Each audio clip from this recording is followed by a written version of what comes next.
Suspense. Well, that was interesting. Was it? No.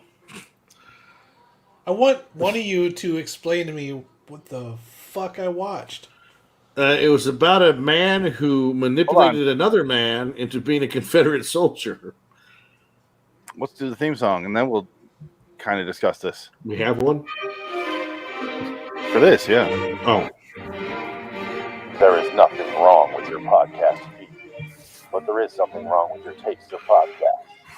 Unfortunately, now we are in control somehow. Ow. Yeah, fuck. Yeah. Anyway, do not attempt to turn off the podcast. Although you're fully capable of, we just really don't want you to. Welcome to LIW Anthology Series review. Hello, citizens. Welcome to that show I just said. I'm Phoenix West. Adam Wilcox. Dig it. Today, we watched and we're baffled by Henry Playhouse 104, 2 Renegades, starring Charles Bronson, John Carpenter, and 6 cartons of cigarettes on set. Not brought to you by O. Henry Candy Bars.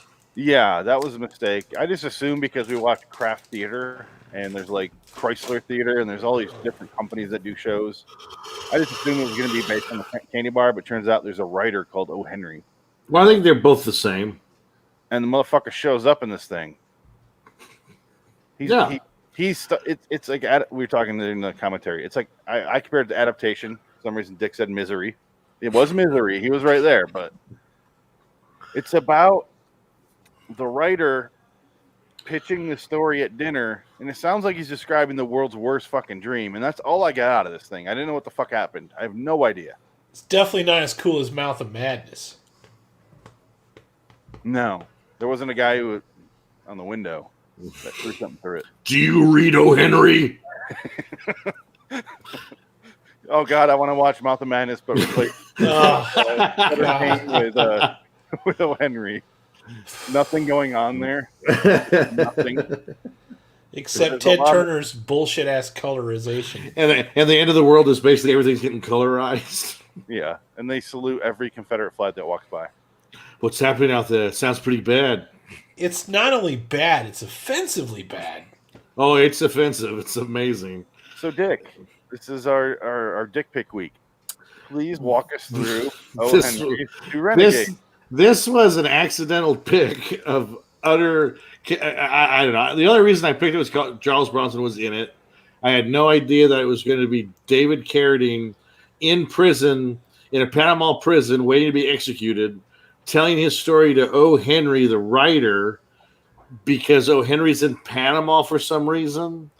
And he basically, John Carradine sacrifices himself for Charles Bronson. I don't think that's what happened. I don't think he gets executed. No, he wasn't actually in Panama because at one point he goes, "Well, I'm going to leave for Panama." No. They were in Panama. No, the beginning was the end. No, the beginning was the end. The beginning was him. It was narrative confusion because at the beginning, the cell that Carradine is in is the same cell that Bronson is in. So Bronson's in the cell for 3 weeks, and then Carradine takes his place because he bribed him out of prison, and then the money was not right, and they killed Carradine instead. So basically, they swapped, and that's why Bronson became a full-fledged Confederate because a Confederate saved his life in Panama. And that's the episode. And that's basically the episode. Yeah, that's it. That is the episode. That's it. That's all that happens. Can you imagine sitting down and just like tuning into the TV and watching this and like live? Can you imagine if Rod Serling was watching this? This makes what the fuck? That one that we were making fun of a couple weeks ago, where it was like they were at ground, like the testing ground for the fucking nuclear missile, and they kept swapping out the dummies. This makes that exciting. Yes. Well, this is not trying to be suspenseful. It's just O. Henry telling a story to a guy at a table, and that's all it is. It's my dinner with O. Henry. It's boring as fuck. O. Henry is a definite repressed, like sexually repressed homosexual, big time. This made that what the fuck was that episode? The O. Afternoon Henry? Beast. That made that episode God. exciting. Where the The guys Beast. twink and like bullfighting and The Beast with two backs. So I will say this: that was our previous worst episode, the Afternoon Beast, written by Charles Beaumont. From We have a winner. We have a new winner. Yep. We have a new low. And I feel bad because we're talking over it when we're watching it, but even if we didn't, it wouldn't matter. Didn't matter. Didn't matter at all. There's nothing in this episode to enjoy, and it wasn't even a coherent story. While they're trying to be clever about it, the way they're telling it, and it. Well, you did have the colorization of this black and white episode, which wasn't really colorized at all. Oh, a couple things about that. A, this is the biggest waste of colorization ever. Someone had to sit there frame by frame and color this fucking thing for no reason. B, they didn't even color the Confederate flag red. They didn't do anything. They showed no respect to that flag. You salute that fucking thing when it goes by, and you go, "Yes, sir. We could have. We will. Yes, sir. We'll rise again." President Davis, sir. President Davis, that's exactly correct there, sir. I say, sir. I say, son. Look at that flag with respect, son. The most entertaining part of this episode was the fact that John Carradine looked like the Colonel. And Charles Bronson. Charles Bronson was nude throughout the entire thing. And white. He's a white man. Because his cream color, his brown pants matched his brown skin because he was colored in such a way that he had no pigment. This is the worst Charles Bronson performance I've seen since House of Wax. Have you fuckers ever seen that one? Original House of Wax with Vincent Price and I've seen it. I didn't remember he was in it. Charles Bronson was Igor. Is that what he was? Yeah. And he's Igor in every sense of the word. No fucking lines, acting like a mope. Well, it's still better than Death Wish 5. Well, I don't know. At least it was a canon movie. I wish I was dead. At least that was a canon movie. Yeah, there you go. Jesus. House of Wax. Oh, he does some hijinks in it, looks like. Wacky. Yeah. Why am I in this movie? Damn it. This is stupid. I'm a wax dummy. He looks like an actual chimpanzee right here. Like a Dick Tracy He looks like Willem Dafoe. He looks like a Dick Tracy villain more than that. He looks like Influence. He looks like a little bit of Willem Dafoe and that fucking character that Chris Kattan played on Put up a picture of Influence and you'll see the difference. Or you'll see the similarities. Charles Bronson Influence? Dick Tracy Influence. Oh God. The villain, you'll see. It's character actor played him, but they made his makeup. He looks like Charles Bronson. Oh, there he is. No, that looks like Odo Bronson. Why can't I think of his name? The guy that we were saying, Jack Palance. It looks like Jack. Yeah, Palance. a little bit. Yeah. Jack Palance. I used to have this toy. I still have that toy. I have Dick Tracy, 2 of them behind me. I have them all carded except for the blank. Oh yeah, William Sylvester or William Forsythe. Oh, he was great. All right, I'll stop sharing that because that's more interesting. Let's talk about Dick Tracy. There's William Forsythe and Madonna and for some reason Al Pacino. Let's talk about Colonel Sanders. Put that picture up. I didn't see that. We're back to the 3 people. My favorite performance of Colonel Sanders was when Norm Macdonald was Colonel Sanders in the commercials. Oh, look at that. That's fantastic. Oh, here's one without the shit on. And Al Pacino is actually standing. No, he's sitting. No. That's an illusion. He's actually standing. I got you. Okay. He's really short. I've met him. He's tiny. Warren Beatty. The movie's going to make a fortune. The kids will love it. It did okay. I mean, like, it wasn't a total bomb, but it wasn't like...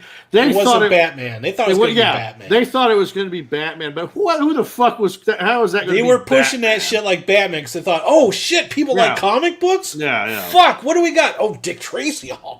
That might have been a John Landis movie. Here's Dick Tracy influence, and tell me what this looks more like than Dick Tracy. Beauty is in the eye of the beholder. Yeah. All right. Who's got music playing? Who's got a TV on in the background? Is that not me. It's on mute.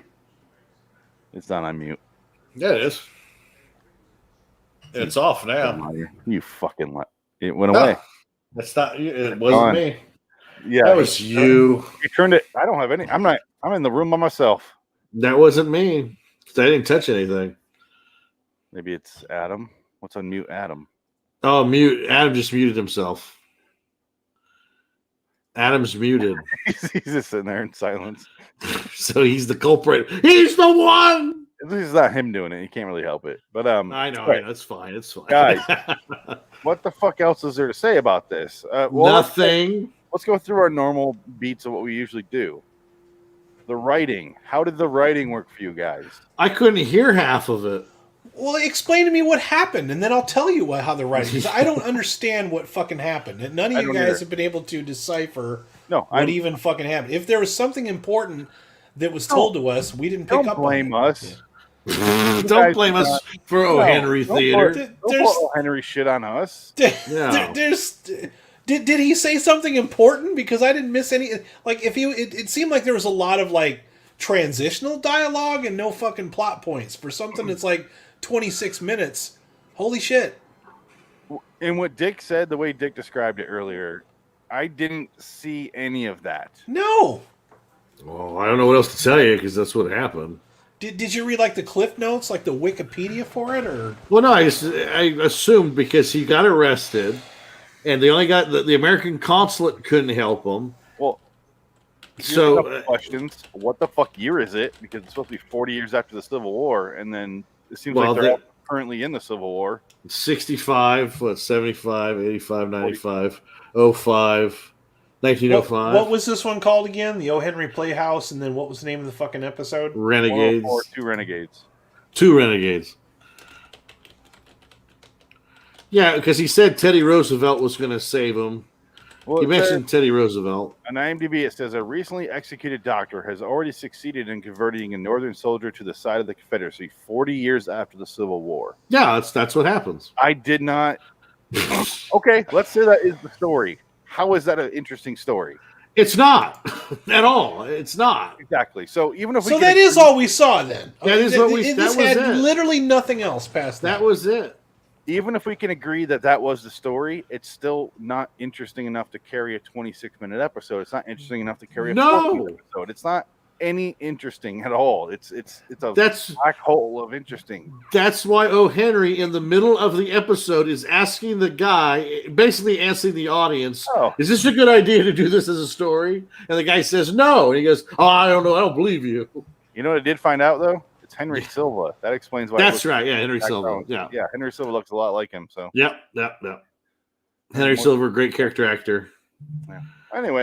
Who was in another good Silent Running, I think, was the Chuck Norris movie. He's the bad guy in. He's also in Escape 2000, a great MST3K episode. That is a good one. You are ordered to leave the Bronx. Leave the Bronx. His name is Moon W. Trash. All right. Which episode? What? Next Generation, which episode? How do you know? Fuck if I know. I just watched the Thomas Riker. I was too busy trying to figure out what the fuck was going on in this episode, and I'm mad that I tried to decipher something that delivered all of its contents at the beginning and the very end. Yeah. And the middle stuff is just them smoking cigarettes and drinking and talking about nothing. Yeah, pretty much. Exactly why I'm kind of going to our normal beat points, which is the writing. So let's move on to acting. The guy who played O. Henry is the blandest motherfucker I've ever seen in my life. And for all I know, that could be O. Henry himself gracing our screen, but I don't know. The guy who's his friend, I was commenting during our commentary that his face looks like, that's how I feel all the time. He's just like, he's bored and he's like, it's that face you make when you're out somewhere and you run into somebody you really don't want to talk to and you're stuck in what feels like a 12-hour conversation. You look how I feel, man. Yeah. Whenever someone describes these situations to me, I just go, I don't know what you mean, because I just go, no. You just walk away. Do not deal with that bullshit. I'm like, I don't want to talk to you, man. I can't talk right now. I don't make treatments for colon cancer. No, thank you.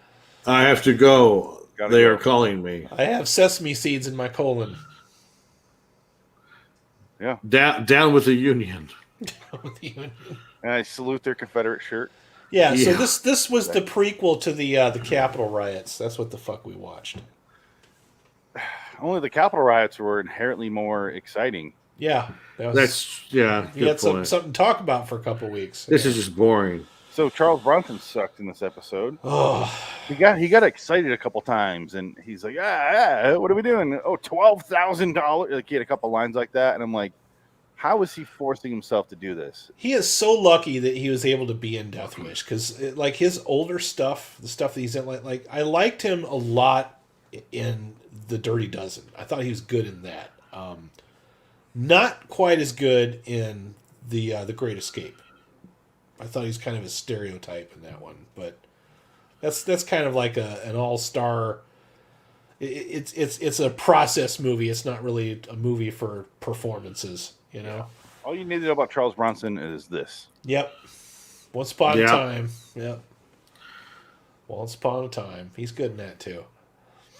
He plays harmonica. Yep, that's his character. It's literally his character. Yep. They were all alive before they met you. But in this one, it was John Carradine pretending to play the harmonica badly. The music comes. We got Frank here. I wish I could kill Frank as well. Because that motherfucker called me during our commentary episode. What a dick. Should have put him on speaker. He might have had something to say about it. No, I don't want to continue. He probably has this on DVD somewhere, fucker. What the fuck are you opening over there? You just cut a hooker's throat? Ripping throats. He's adult. Frank McGruber. Frank lucked out not being there to watch this episode. Yeah, he manages to dodge this shit. But he can't discuss the great Prince of Darkness later. Yeah, I know. Fuck him. Anyway, okay, so we did acting. Let's move on to just comparing it to our other shows. I already said it's the worst, but blah, blah, blah. Let's actually discuss this versus our previous shows that we watched. Okay, because as soon as this ended, nice. Can you send that? Yeah. I need to get it framed. How do you not have that framed already? Well, I need. It's been on my to-do list. I need to go do that. Even in Italian. No, it's German. Oh, it's German. I think it's German. It's right on his to-do list, right underneath. Clean up all the dead hookers off of the carpet. And finally, white cleanse this country.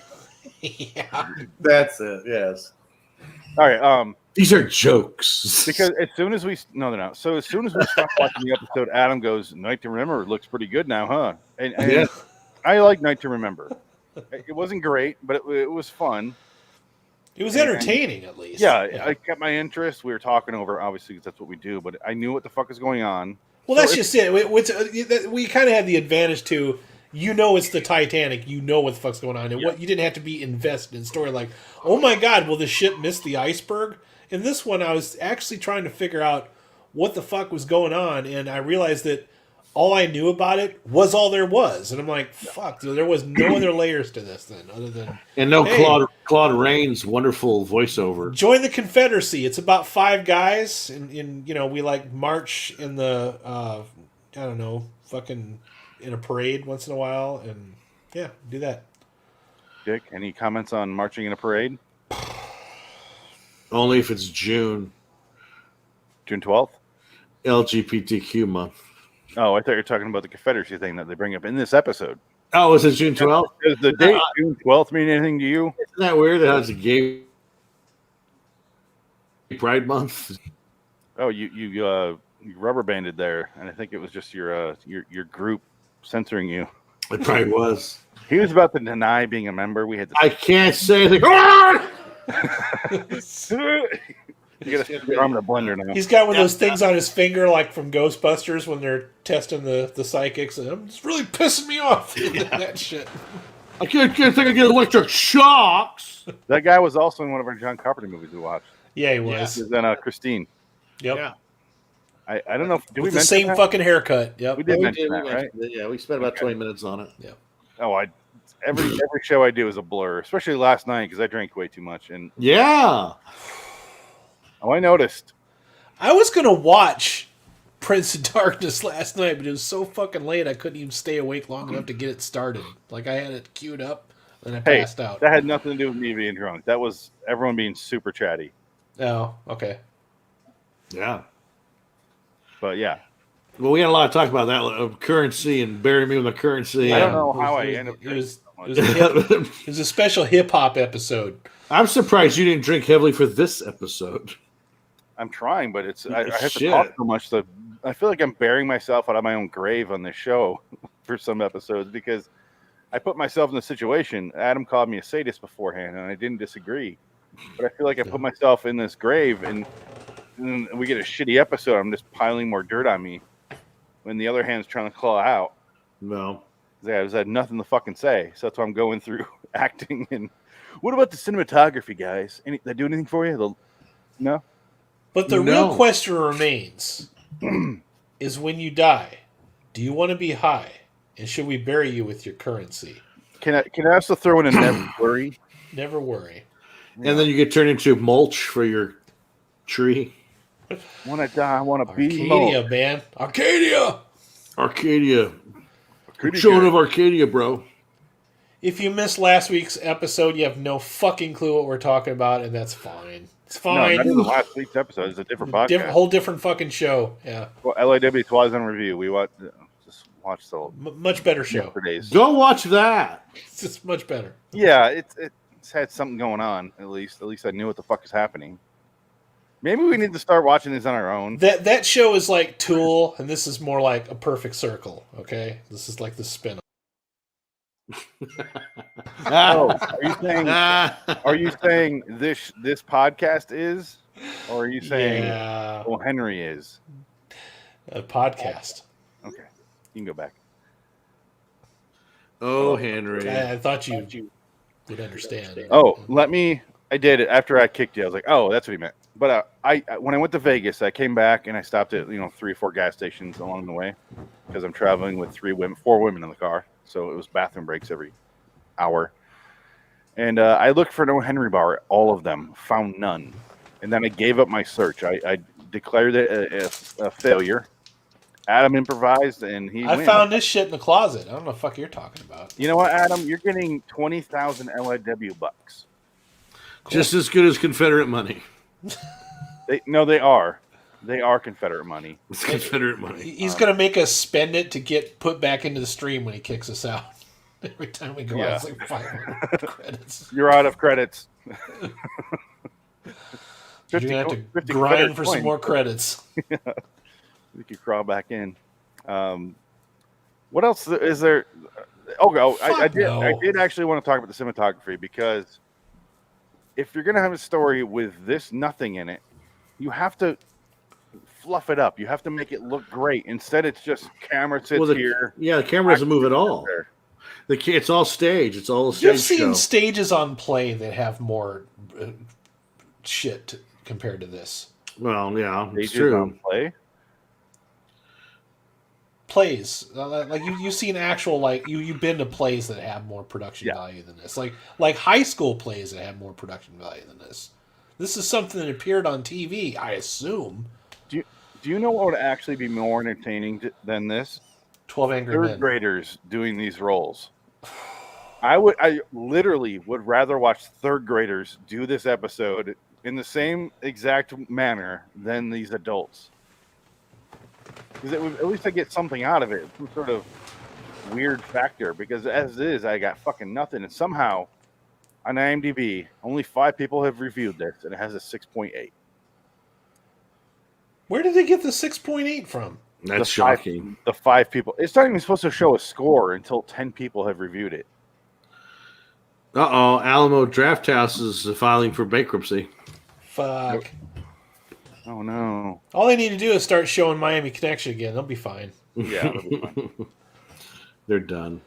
So I'll have you know, I bought Miami Connection on Blu-ray from Alamo Drafthouse. Like I purchased it online from their website. So I did my part. God damn it! I'm looking up O. Henry right now. Because this fucker, he died in 1910, so he's from 1862 to 1910. Oh shit! He was 47 years old when he died, and the guy who played him in the episode looks a lot like him. Let's show him. Let's throw this fucker up on the screen here. Pretty good, right? Not bad. Not bad. He looks more like the friend because look at his face. Yeah, the face that you are. Nice butt chin you can get in there. He's from Teja. But when did he invent the candy bars? John Wilkes Booth. Here he is ODing from opium.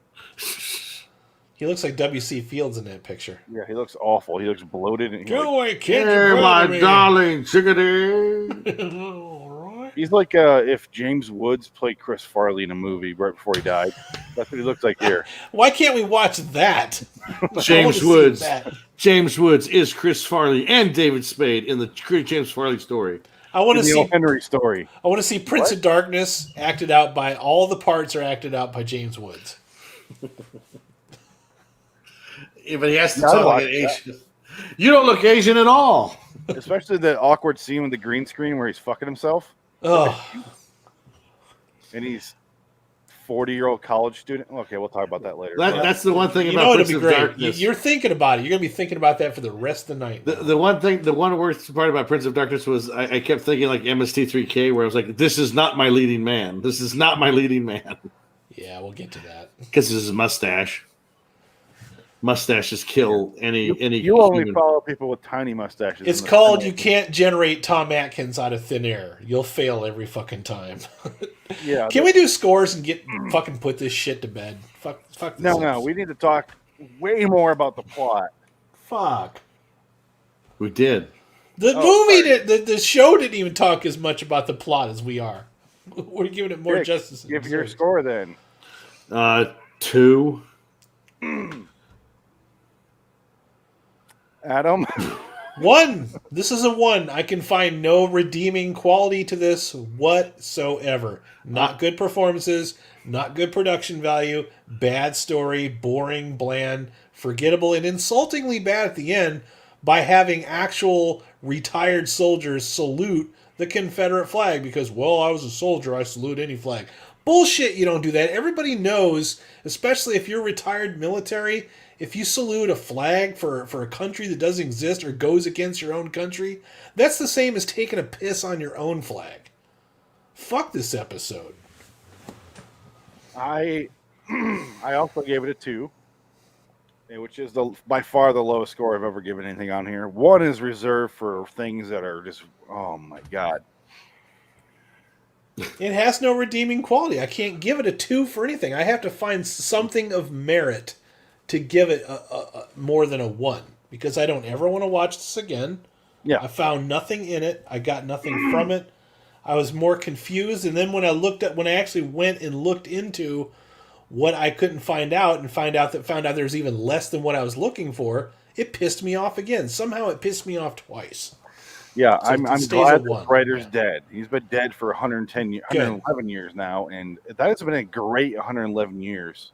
This was not the show that launched Charles Bronson's career for a fucking reason. Okay? No, this is 1957.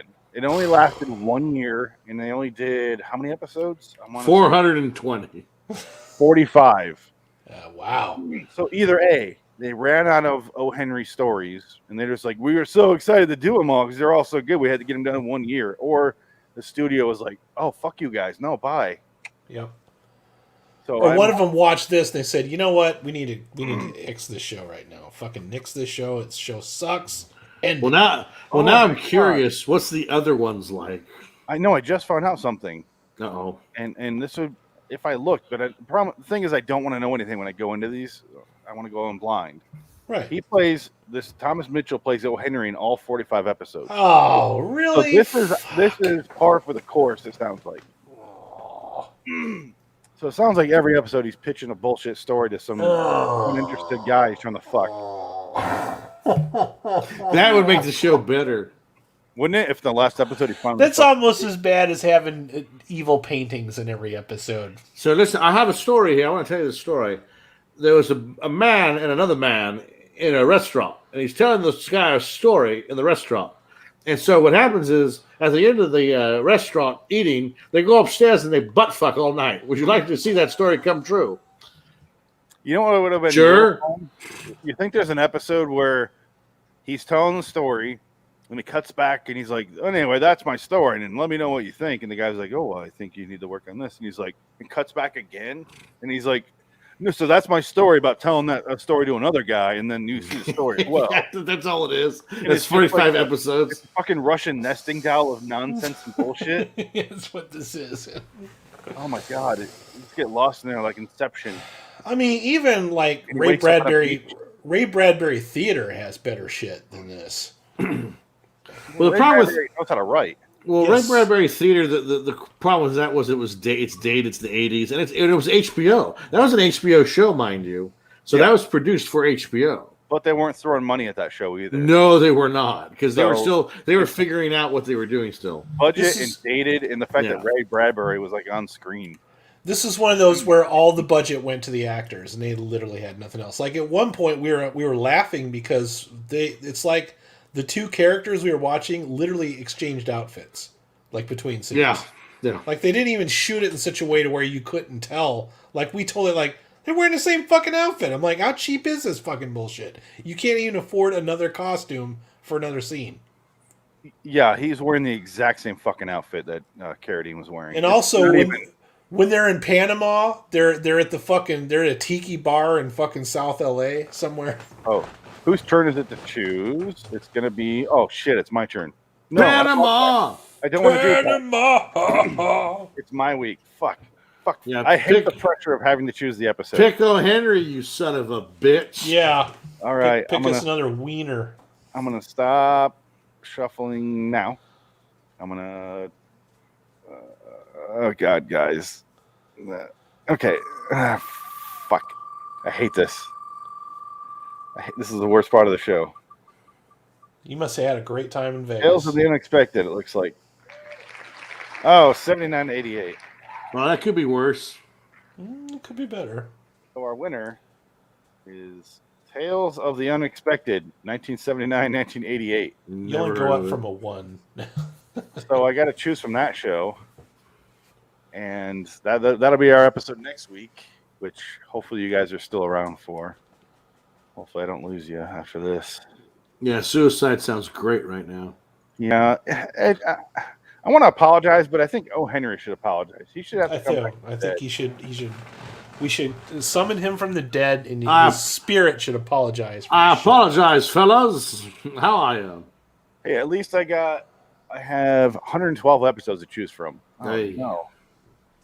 Because if it's a few episodes like Dick today, I feel no blame toward you. But if there's 112 episodes, I feel like it's going to be on me if it's bad. Yeah, that's pressure. That's real pressure. Yeah, because you had the last 2 episodes, you guys just had to choose out of it. Yeah, out of a very paltry sum of. Well, no, parts. and that's what got us into trouble though, because we went for the most undangerous choice, Charles Beaumont episode, which was awful, and Charlie Bronson, which was even worse.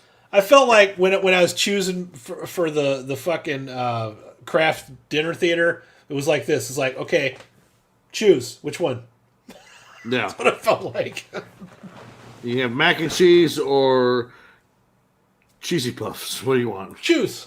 Yeah, it was just a few options, and Yep. Dick was in the same boat.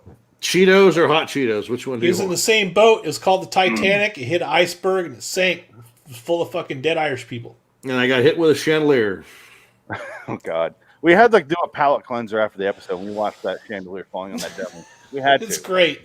It's fucking great. wonderful scene. Yeah. It was the perfect ending, and It's I cannot the perfect ending to an already decent show. Yeah. Yeah. It was unintentionally funny, but fucking, it just made it more wonderful. You should blend in that scene with Amber Tamlin saying, "I have a tattoo of a sunflower in my ass," and then the chandelier hits the guy. The weird thing is when you play the clip, she doesn't even say tattoo. She just goes, "I have a sunflower in my ass." Yeah. That's it. Yeah. Sunflower. We couldn't say. We couldn't decide if it was in her ass or on her On ass. her ass. Because After a while, we just played kind it- of didn't care because it was just surreal. Yeah. When Frank played it sounded like in. When I played it was clearly on. Yeah. So maybe there's two versions. I think he used some digital trickery. He must have the Canadian version. It's the Berenstein Bears. The Berenstein Bears brown effect, stain, butthole stain. Yeah. The what's it called? Mandela effect. Mandela effect. Yeah. Which is so stupid. It's silly. It is. It's just people making an excuse for not paying attention to shit. Yeah. That's all it is. Yeah. I always thought Prince of Darkness was called Prince of Light. I swear it was. I swear it was. I thought it was Prince Albert. You guys are all wrong. Prince Albert. So this episode from February 13, 1957 can go fuck itself. Yeah. Renegades. The title is stupid, too. It makes it sound way more hardcore than it really is. But yeah. I just have one question for Adam before we get out of here. Would you rather have watched this or another Tales from the Crypt episode? Another Tales from the Crypt episode. Wow. All right. That's why it gets a 1. Yeah. This makes me want to go back to Tales from the Crypt. Well, I did draw some Tales from the Crypt episodes, so if you guys ever want to join me, maybe we'll do that. Okay. When are you going to do that one? I don't know. I have a cartoon drawn first because, of course, I do. Yes. The fucking bingo hopper is still. Well, we watched a cartoon one of those once, and we were laughing pretty hard, unintentionally, of course, because we had a good time. It was something somebody said, and we just kept saying it back to each other over. Your dad owns a diet store. That's it, a diet store. Yeah, health food store. No, health food. Yeah, your dad owns a health food store. That's what it was. How did you remember that? I'm glad you remember that because I knew it was something they said, and it was the way it was that really cheesy cartoon hammy delivery, and we were laughing because everything's always the volume's exaggerated as shit, you know. On episode 35 of the show, I did an episode to make up for our terrible Nightmare Ground Zero episode, or no, our terrible Root of Awakening, the Hammer House of Horror episode. I decided to do a makeup episode, so I did a Tales from the Crypt Keeper cartoon. And it was fucking awful, and I fucking hated it. And usually, I'm like, these cartoons are fine; they're almost better than the show, honestly, the Tales from the Crypt show. Because and yet, people continue to argue with us. That's a great show. Tales from the Crypt was awesome, but you still want to buy that Tales from the Crypt toy line, though. One of them is right here, Adam. One of those people who argues with us is right there. He's right there. He's right. Some of them are okay. No, they're not. No, some. I said the only one that we liked isn't really a Tales from the Crypt episode. It was a movie. He's right because I did like the Top Billing episode. Yeah, Top Billing's a good one. Yeah. Top Billing was good. Refresh my memory. That was the John Lovitz episode, where it's the John Lovitz and Tron. I don't remember it. The problem is it put such a nasty taste in Adam's mouth that he even hated the Frankenheimer episode, and I like that one. Yeah, Frankenheimer was fine. It wasn't great, but it was fine. Yeah, it was fine. It was. I don't want to watch it again, but in fact, I did want to watch it so bad that for LIW John Frankenheimer review podcast I started, I just threw that audio over there and called it a new podcast because I'm not talking about that again. It was definitely not 7 Days in May. That's all I can say. Yeah. Adam, were you on that episode? Pretty sure. Which one? No, the Frankenheimer one? No, you were on that one for sure. But were you on the Top Billing? No, he wasn't. It was just me and Dick. It was just us, yeah. Cause that's what happened. Me and a whole lot of Dick. You were traveling. That was when you were in your travels. Yep, I was driving from Illinois to Florida. Yep. And it was just the two of us, and it was fine. Yeah. That's why I picked it. I felt like that would be the one episode that you'd probably like more. You know what? That show is so cursed. That's probably what would happen. The one that I set out winds up being the best fucking one ever. Like, dude, it was good. I'm like, fuck you, you're lying. Now you're making. I feel like every time I showed this bingo selection, it should be like dun dun dun, like horror music playing. The light should flicker and shit. Chanting. Yeah. You should have like some shaky cam and some dead little girl going across the screen going What you need, Phoenix, is you need a jump. You need one of those artificial jump scare noises to cue the audience, let everybody know that that's supposed to be spooky. Oh, get Hans. Have a laughing clown. Nope, you just need artificial jump scare noise. No. Yep. Every fucking movie does that. Or shit. Like the gate noise. Oh, did you see that trailer for that Jew horror movie coming out? It looks pretty good. It's no, we're not doing. What is a Jew? The only reason I booed him immediately is because it took me a few seconds when he said Jew to find the boot button. Give him about 5 minutes. He's going to pull out his Confederate flag and show it to everybody. And expect us to salute. I'm not doing the next show until you guys salute. Oh, sorry. I didn't see your Jew trailer. No, it's a Judeo a myth. It's about a monster that comes after you when you die. It looks pretty good. Wasn't Eric Bana in one of those? Yeah, he was. That was Munich. Yeah. He was a New York City police detective. Yeah, that was a bad movie with Joe McHale. It could have been better. Joe McHale looked awesome in that. He bulked up. But it stars a bunch of nobodies. Cool. Let's end the show then. Sorry. Until next time, and in the meantime, I'm Phoenix West. I'm fucking miserable. Sorry. Dick to get. I'm sorry. We'll be back for Tales of the Unexpected. So long, citizens. Good day. Colonel Sanders is alive and kicking. Good day. Tales of Genesis Space. All right, I'll look that show up and then let you know what I choose. Oh, wow. It's supposed to come out in 2019. It's called The Vigil. Do you guys want me to tell you what I choose or just show up next week and find out? You can surprise us if you want. Yeah, the surprise would be interesting. As long as you're showing it to us, it doesn't matter. The only thing I want you to put up is the stuff that we're supposed to watch on our own so that we know what the fuck to watch before the show and we're not bugging you about it. The only thing we'll ever watch together is this show. So fair enough. Yeah, so you don't have to put these up. I'm still going to put them up just for my own sake. Fair enough. But it's probably important we should know which Carpenter movie we're watching in case we forget. I mean, we usually don't, but just in case. Yeah. And speaking of which, let's. I'm gonna go to the bathroom real quick. Yeah, I gotta get out of this chair for a second. Oh wow, they're redoing Firestarter. By the guy that did the Jew movie I'm talking about. That movie had potential, but everybody fucked up in that movie. Well, this guy, it's called The Vigil. He's a first-time director, and now he's getting Firestarter. So that's everyone walked away. They're all going to the bathroom. Why aren't they gone?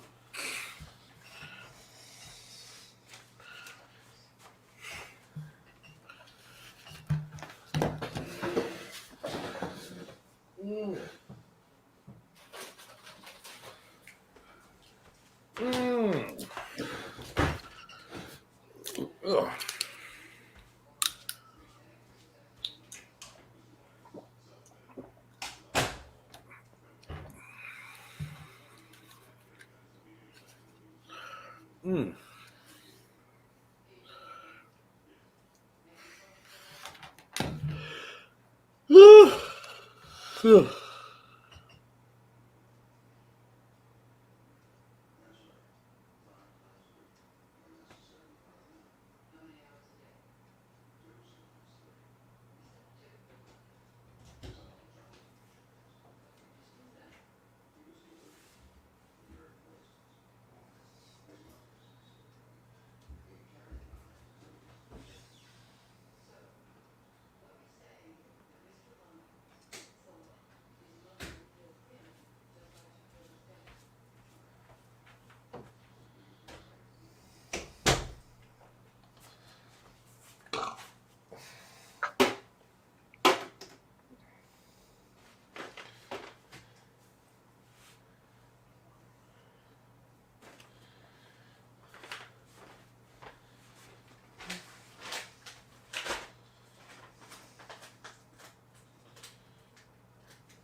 The Puma Man.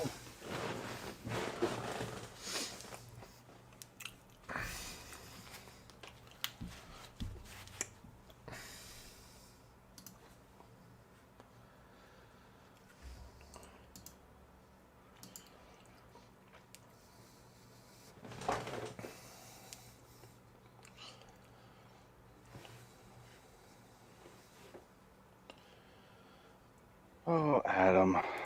Powered by Prince of StreamYard. What? Prince of Dark and StreamYard. That's what it looks like on my end. Powered by Prince of StreamYard. Oh, I see it. John Carr, powered by Prince. Not Dark working. and StreamYard. Prince! Totally not working. There we go. Cool. I thought it should have been. Oh! I'm the Prince of Darkness. I love the Prince of Space.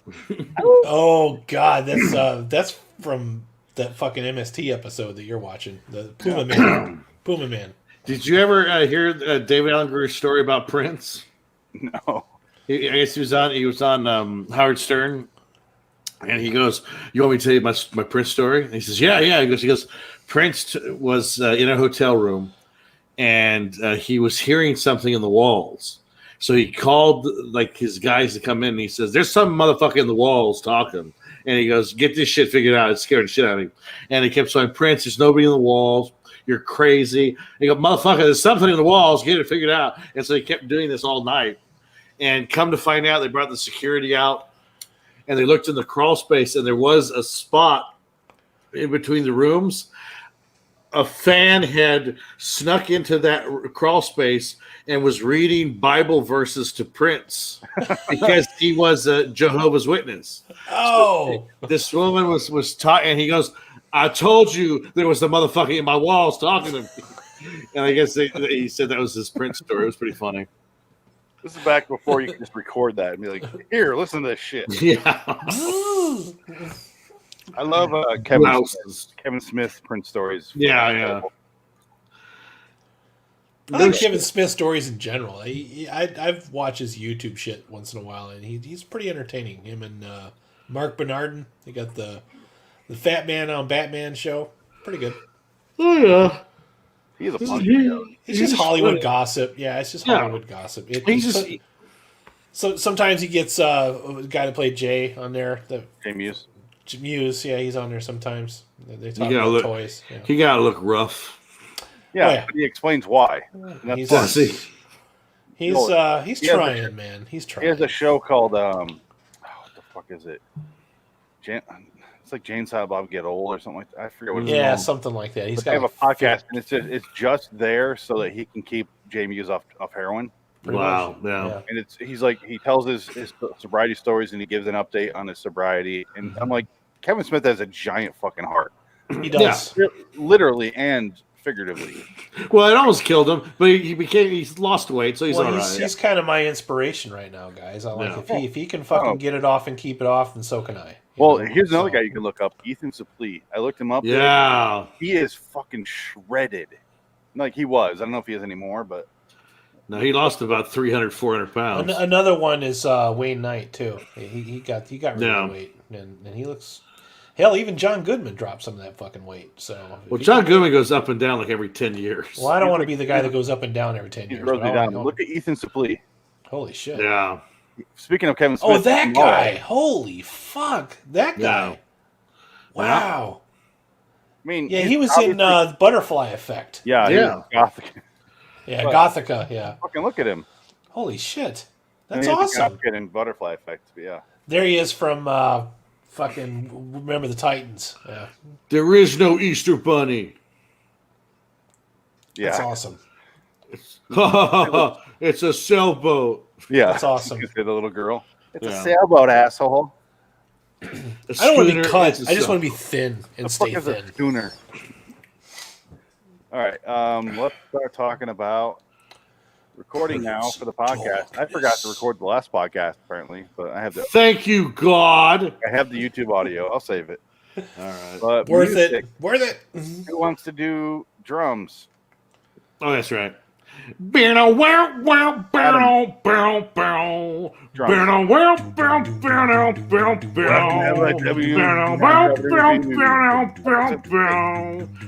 of Darkness.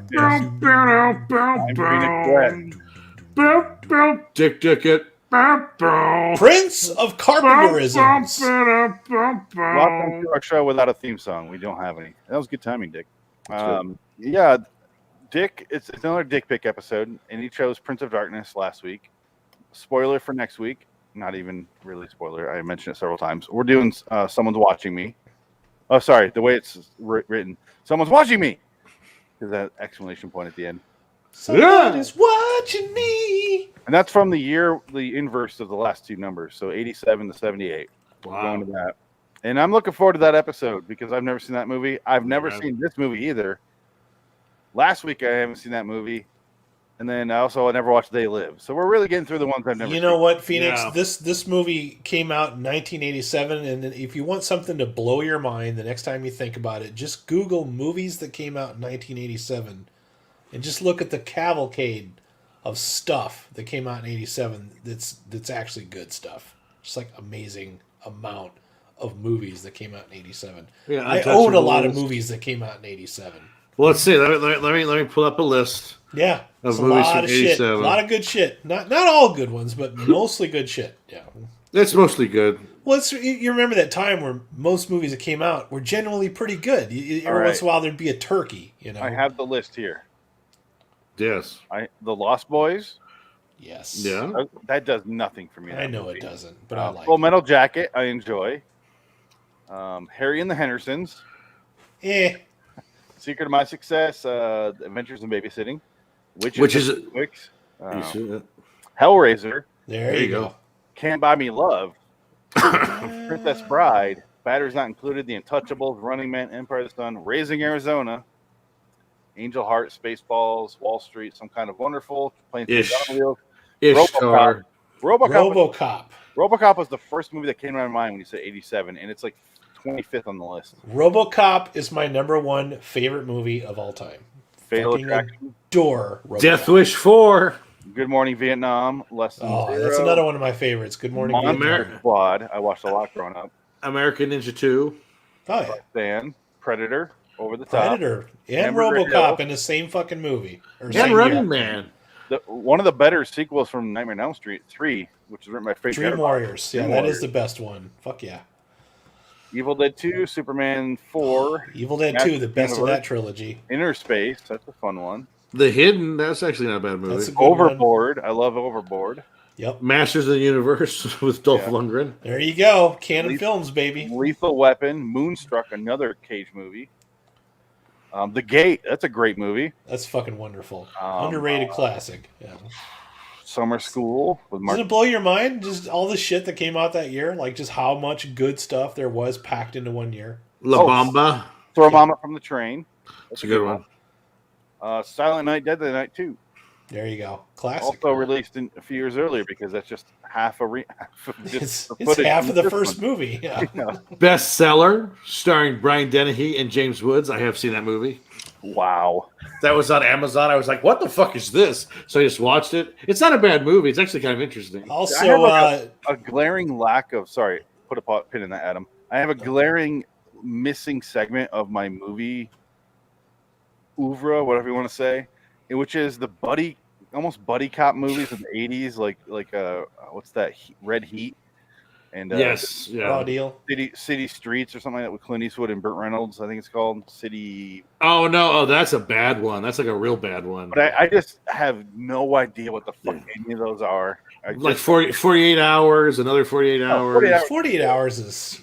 Well, that's a buddy cop movie. That's what I'm saying. No, 40 hours is good. It's not great, but it's good. It's fun. Yeah. Nick Nolte's great in it, and he's a racist. What more do you? Another 48 hours is actually funny because if you read the drama on that movie, because they were saying no one knew what that movie was about, and it just kept getting rewritten. Oh yeah.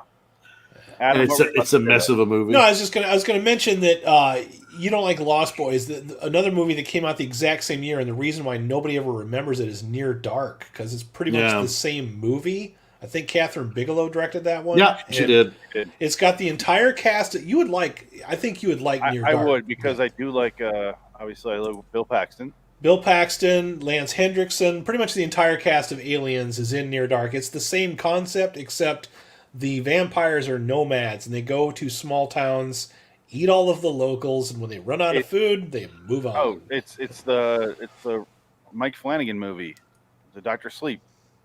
No, well, it's more Twilight, but in reverse. Yeah, it's got great effects. It's a good story, a good script, and it got buried because it got compared to Lost Boys, which was the one that everybody fucking went to go see because it was just marketed better. And Near Dark got buried. It's really hard to find that movie. I don't even have a copy of it. Near Dark is on that list of movies with They Live. But when I was like, I want to watch this movie, I know I'll love it, but I just don't watch it, and I don't know why. Yep. Catherine Bigelow's a good director. Yep. I love Bill Paxton, and I know I'm gonna love it. And there's a great Bill Paxton performance or two in that one. So, well, when they're in that the bar scene, yes, and they kill everyone in the bar, it's Bill awesome. Paxton goes full 100% Bill Paxton, and he gives it 150%. Yeah, I have it on Blu-ray. I found the Blu-ray at a thrift store for $4. I didn't even know that was released on Blu-ray. It's hard to find. It is out of print. You can buy it for like $50, $60 now. It needs to be re-released. It got re-released around the time Twilight. No, I was gonna Hurt Locker. Twilight. I was gonna say Hurt Locker. No, Twilight. It was probably 2008 is when that movie came, because it's almost the same story, but it's a lot better. I do have Hurt Locker on Blu-ray because also I'm a big Ministry fan. You were their leader, not the leader of the band, but the fan group, right? Nah, I might have owned a couple of fan groups from time to time, but yeah. I have to salute that flag to the Ministry. There he is. There he is. He's fucking living it. Yeah, that's the got a very bad Twilight knockoff. The Blu-ray cover sucks. They need to change that cover. Hold on, are you kidding me? That's the cover. Yeah, it sucks. It's terrible. I mean, the original cover is so much better. There you go. Yeah, that's the good cover. I remember stores as a kid. Yeah, Bill Paxton living it up in that fucking scene right there. But that movie, there is a love story, but it's more like True Romance than here's the main one. Twilight. That's the original cover right there. Yeah, that's the original cover. Great. That's way better. Yeah, I want to see this scene. This is the bar scene you're talking about? Oh yeah, that's part of it. Yeah, that's part of it. Tomorrow because I don't want any spoilers. It goes on for a long time. Yep. I know I'm gonna like. Okay, I'm gonna stop. You'll like it. I know I'm gonna like it. Even if you don't like vampires, you'll still like that movie. Today we're talking about a movie that is basically vampires. Prince of Darkness from '87. Dick, you chose this. Explain your reasoning and your relationship with this movie. I think this is what's funny about this movie is this was made as an after effect of Big Trouble in Little China. Yeah. I think poor John Carpenter was in a pissy mood. Yeah. And he was like, you know what? I want to write a movie that's fucking depressing and awful about humanity. And gory as fuck. And nice gore effects. And gory as fuck? It's kind of gory. There's some gore in there. Pretty gory a little shit, bit. Yeah. It's not The Thing gory, but it's definitely... He was trying to return to horror. There was more gore than I remembered, because the first time I saw this, I will admit, because I didn't know what to expect, so when I saw it a second time, I knew what to expect. I liked it more, because I think what threw me off was the character of the guy from Big Trouble in Little China. What's his name? Egg Shen? Victor Wong? No, Victor, the other guy. Not Egg Shen, but the other guy. Walter, the other guy. Yeah. He was, because when I first saw this, he was so over the top and kind of goofy that I was like, I don't know if I like this performance, but watching it again, I kind of accepted it. I was like, okay. He's funny. Yeah. He's a lot funnier this time around. I was like, I enjoyed him this time. And I was like, okay. It's not my fault. It was off, okay? I had to turn it on and check at the fucking list of 87. Did you bury him with a cell phone? That's all I want to know. Yes. No, but it's don't ever try, Dick. It's terrible. No. It's like that scene from Prince of Darkness. I got a message for you. You're not gonna like it. I love that fucking but scene you're all too, gonna dude. die. I love that scene so much. It's and the nothing will save you. Your God will not save you. Oh, yeah. God. It's great. It's great. God plutonium will not save you. No one will save you. That's great. Yeah. No. But the thing that bugs me about it is the guy is Simon and Simon, the main star. Yes. The star of the, he's the one thing that prevents this from being a perfect movie. And it's not his fault. It's just he's not right for this part. Before you break down the movie, can I ask you one question? Yes. Are the people in this movie supposed to be first-time college students, or are they going back to school to finish degree? Because Victor Wong has a line where he's, Dick, seriously, I'm going to shove that up your is because Victor Wong's like, you guys don't have degrees, but we understand you guys are really advanced and good for this. So are they supposed to? Is he supposed to be a 40-year-old going to college for the first time and pretending to be 19, or going back to school? That's the one thing that I never understood about this movie. I want to say they're graduate students at least. Yeah, I feel like they casted the Simon and Simon guy because Tom Atkins actually did fucking look too old to be a college student, so they put a guy in there, gave him a Tom Atkins-esque mustache, because you can never duplicate a Tom Atkins mustache. But yeah, that guy had zero charisma whatsoever. He's a cross between, he's very, I was thinking the whole time, he's very Tom Atkins, and what are the odds that John Carpenter produced Halloween 3? You mentioned something funnier earlier, and I want you to bring that back again. That all the scenes of mysteries, we're all Mystery Science Theater fans here. Every scene where it's like, please don't let this be the main guy. Please don't let this be. That's what I say. Yeah. Confess, I have the same fucking. I did too. You Castleton, the main guy. Castleton snob. This guy sucks. He shows up and he's like, he's the guy. He hairs off screen and he has a thick bushy mustache, and I'm like, all right. He comes off as like he's the only one in the movie that thinks he's doing something important. Everybody else is like, we're in a Carpenter movie. Yeah. Relax. I love that his introduction, the scene that they chose to show him, they cut to a college course, and it's Victor Wong teaching his class, and it's all about like, don't be too presumptive about things. Some things are out of your fucking element. It's going to be weird. You don't know what's going on. He's good at those kind of lines. But then it shows our main character, and you're just like, I'm like, okay, is he another professor just observing? Like he's part of the board? Yeah. Oh, he's a fucking student. And then they show him in there. I'm like, he's 40. He's literally 40 in this scene. And then his love usually people that go to college that long are doctors, and not biochemists. Granted, she is writing out equations that will boggle your fucking mind, because that one girl is, when she's doing the typing, she's basically rewriting it in math. Like she's rewriting the whole book in math. So it's like, that's kind of fucking intense. She's got to have a master's. Xenolinguistics from Star Trek. He's been in school so long, he's going to turn the fucking Chevy Chase from Community. He's going to be a 67-year-old man in college courses. I'm like, this is pathetic, and I just feel sad. Because by the time you get your degree, you're like, old age. And you're dead. Well, in this case, by the time he gets his degree, it's the end of the world.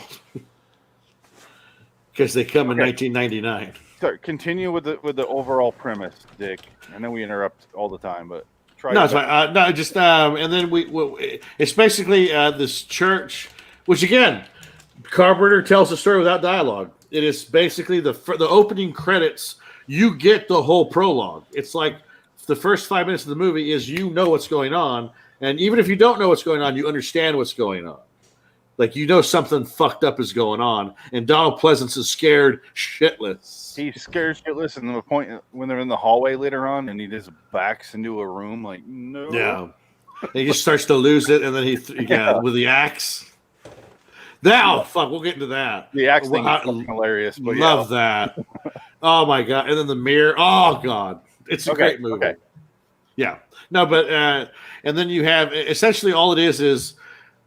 If the devil and everything evil in the world was protoplasma in a jar, and it's just sitting in this church that's been buried in LA for like 500 years because it was some Spanish mission that they built over it to protect it, and it's been a secret for 500 years. Who spoke to each other through dreams? Also. Well, it was what was it? It was the Brotherhood of Sleep, or what? That's right. Yeah, it was the Brotherhood of Sleep. Cool name, Brotherhood of Sleep. Was it Sleep? It was Sleep. It was Sleep. Yeah. I'm trying to remember. Or Brotherhood of Dreams or something like that. Something like that, because they all shared the same dream. And it wasn't really a dream. It is a remote transfer of information that's going live at the moment, but they sent it back in time because it's a tachyon they could go get asleep. Yeah. So they used tachyons, and they actually explained tachyons for a change. Because all the times I've watched Star Trek, I'm like, what the fuck is a tachyon? And then I'd look it up and I'd be like, nope, still don't make any sense. I want to look at, this is a movie I want to watch John Carpenter's commentary, because I was reading about it. Dying to it's the same thing I do, where you watch a movie and you read the IMDb trivia. Yeah. So and it mentioned like him going, it's very specific, and I feel like I would bore everybody, so he just kind of did like a cursory thing, and I want to listen to his commentary because it sounds fucking hilarious. He's the thing I like about Carpenter is he's a type of guy that's not afraid to admit when he's being lazy about something or doesn't give a shit. Like he'll just fucking flat out blurt it out. He doesn't care. He's done trying to impress people years ago. He'll let you know. He has nothing left to prove. I just think most of his movies have cult followings now. So I just think it's funny that the 4K version has the same stuff as the Shout Factory.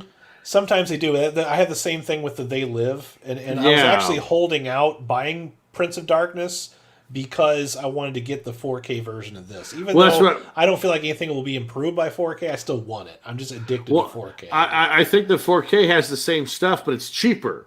Because the Blu-ray's out of print. That's why I was like, oh, I gotta buy the 4K. Yeah. So they re-release it so that because they see that because that's why I didn't buy Prince of Darkness for the longest time, because we're talking about how Blu-rays, when they go out of print, they'll go up like 50, 60 bucks. Oh, yeah. I'm not paying $60 for Prince of Darkness. Come on. Yeah, that's the Shout Factory shit. Yeah. Yeah. Shout Factory makes good products, but I will usually wait for a re-release that's more affordable before I'll jump on something like that. For longest time, this movie was like packaged with vampires. So I always thought that for the longest time, this is a confession, as big of a John Carpenter fan as I've always been, I didn't watch this movie till I was older, and I thought that this movie was a sequel to Vampires. Because it was like on a two-part, because I was like, okay, in my mind would always remember, like, I've seen this before. It's Alice Cooper, and it's something about vampires. And then when I watched it, I'm like, oh, that's nothing like what I thought it was. Where's James Woods? Pleasantly surprised. My favorite IMDb trivia about this movie was, it's one of my most controlled films visually, says Carpenter. Every shot I can see, every shot is basically set to a purpose. Where in some films, I will let things go, speaking of his laziness. Yep. I will let it be more loose. I'll let actors improvise. Every shot in here is specifically designed to communicate something. He credits the budget with forcing him to be more precise. Yeah, I would say it's true. This movie has nothing budget. Yeah, probably even less than $1 million. So good. Oh, it's $3 million. It's if he could do that with $3 million, what the fuck? Roger Corman has nothing to use. I mean, but you see what I mean about like the way he lights his sets and the way and everything. Also, I looked up. He shot everything with widescreen lenses, so you had all of this like focus in the background, focus in the front round. You could distort the images more. And as far as the Carpenter stairs, which I'm always telling you guys about, there's so many of them in this one. And they're all equally as creepy. Like, they just give me fucking goosebumps every time. Millions of Carpenter stairs in this movie. Now, there's a bunch of different stories about Alice Cooper's involvement, though. I was reading on IMDb. There's like 3 different stories, and I'm sure they're all not true. The thing that makes the most sense is, I guess, the producer is the manager of Alice Cooper and John Carpenter. So it's like they got them together and they said, "Hey, you want to just be in a movie with us?" Yeah, sure. The other one was he showed up to watch a scene, and then hey, be in the movie. And I'm like, the other one is Carpenter met Alice Cooper at WrestleMania because Carpenter's a big fan of that as well, and that's how he got Roddy Piper. So that one is the one I believe more because I can see Alice Cooper. I can see Alice Cooper at WrestleMania because a lot of the stuff that he does in his concerts, which I've seen Alice Cooper like zillions of times in concert, is very similar to what they do in wrestling. There's a lot of very well acted out set pieces that go to each song. He has a lot of props and, Well, and that's why I guess Carpenter wanted him to do the bicycle trick. Yeah. So can we talk about that? That's the best, literally the best fucking kill in this movie. Yeah, the poor guy. What? I thought everybody was going to spend the night in this place, and the one guy that gets to get outside, I want to go. I'm out of here. Good night. Gets and you know what? That guy was such a piece of shit too, because like 3 scenes earlier, he's like, and that's the other thing about this movie is every dude in this movie is kind of a sexist asshole. You know what I mean? Like I was picking up, especially the guy that got impaled by the bicycle because he says. The guy's like, she's married, and he goes, how married? I'm like, fuck you, dude. That's the guy that gets stabbed by the bicycle. Yeah, he gets impaled by a bicycle. I called him horny dork. The blood squirts out of his back, and it was also a nice touch. He was listening to an Alice Cooper song, which is also called Prince of Darkness, which was written for this movie. The only time it's featured is you hear it slightly through his headphones when he's walking down the street just before he gets impaled with a bicycle. Nice touch. Like Carpenter had a chance to exploit a fucking song in a movie, and he didn't go for it. Here it is. This horny dork. This fucking guy. He's got a... Yeah, right there. There we go. I love that shit. And that's actually... That gimmick is from one of his concerts. Like, every concert, if you guys are not familiar with Alice Cooper, he kills himself or somebody else on the stage at some point and resurrects himself. Sometimes he's using a noose. Sometimes he beheads himself. Sometimes it's impalement. He changes it up from time to time. So, great fucking showman. Love the guy. He gets the... Sorry, Dick. Continue. Let's just go in order. It's just basically the team is brought together of physicists and teenagers. Yes, they're all over 38 years old. They all are paying into their retirement accounts. Oh, it's definitely it's a graduate school. It's graduate school, but it's like graduate school of the guys that had 9-to-5 jobs. You can't say it's graduate school because Victor Wong literally says you don't have degrees in this. So they're going for their first degree in this. This is like MIT without actually using the words MIT. Is what the fuck it is. They're very smart. I don't give the movie that much credit. I don't, because they're supposed to be like young bucks, and they're halfway through their fucking lives at this point.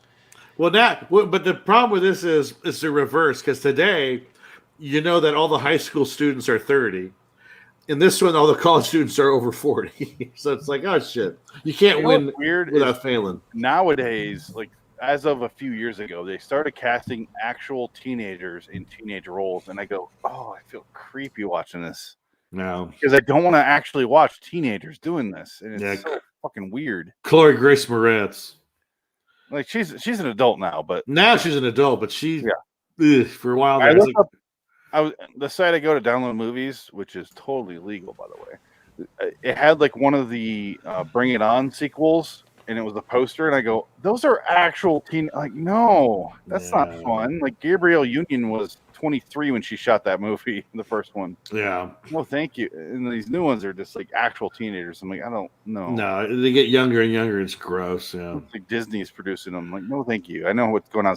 Who doesn't want to see a developed female body? Like, they're not developed. They're developing. They're developing. Yeah, that's the thing. It's like, oh god, no. Show me after they're wrecked by life and they had children. As 34 years old playing a teenager in Carrie. Yes, I really have that. Yeah, show me that, because at least I'm like, oh, he's an adult getting killed. Poppycock. Poppycock. Oh my god. What dreams are made of. Moose is in the house. Moose. See, I wish Alice Cooper stabbed him with a bicycle in that movie. That would be better. And Devon Sawa. Devon Sawa. That would have been fucking funny. Oh, man. This movie is grossly miscast. That's one of my. Well, it's just, I think he's the only guy that's like, everyone else is okay. It's fine. My problem though with the cast, other than Jameson's bad, what's that guy's name again? Jameson Parker. Yeah, Simon & Simon's bad performance is that all of the character actors that we get, Donald Pleasance, and Victor Wong, and Dennis Dunn, I see those guys on screen and I immediately think of characters that they've played in other movies, because the parts that they're playing are way too exact like characters they are in other movies. Like, if you told me Prince of Darkness was Egg Shen meets Dr. Loomis from fucking Halloween, it makes sense because they're practically acting just like those parts. You know what I mean? Like, I like those actors, but they're doing the same thing that they've done in those other Carpenter movies, and it kind of takes me out of it a little bit. Well, I think that's what makes it kind of funny, though, is Donald Pleasance. It's pure evil, right? Again? Yeah, this is pure evil again. It's like That's why I have this as my main avatar, because it is his character from Puma Man. He can't say Puma Man. Puma Man. They keep going Puma Man. Oh, that movie's a wonder of joy. But I have two thoughts on casting. One is Jameson Parker, Simon. He couldn't understand the fact that there's other actors on screen with him. He's used to playing a green screen where he has to talk to himself with a mustache. Simon. And every single actor in this movie is the most forgettable fucking person I've ever seen in my life. That's my other problem is everybody that's not Donald Pleasance and Victor Wong sleepwalking through this. Well, do you think that's on purpose, though? I don't. No, I don't think it should be, because this is about people that matter. People. You know, very specific. In fact, at one point, there's that running joke. It's not really a joke, but Susan, who? Yeah, you know, the MIT, the biophysicist.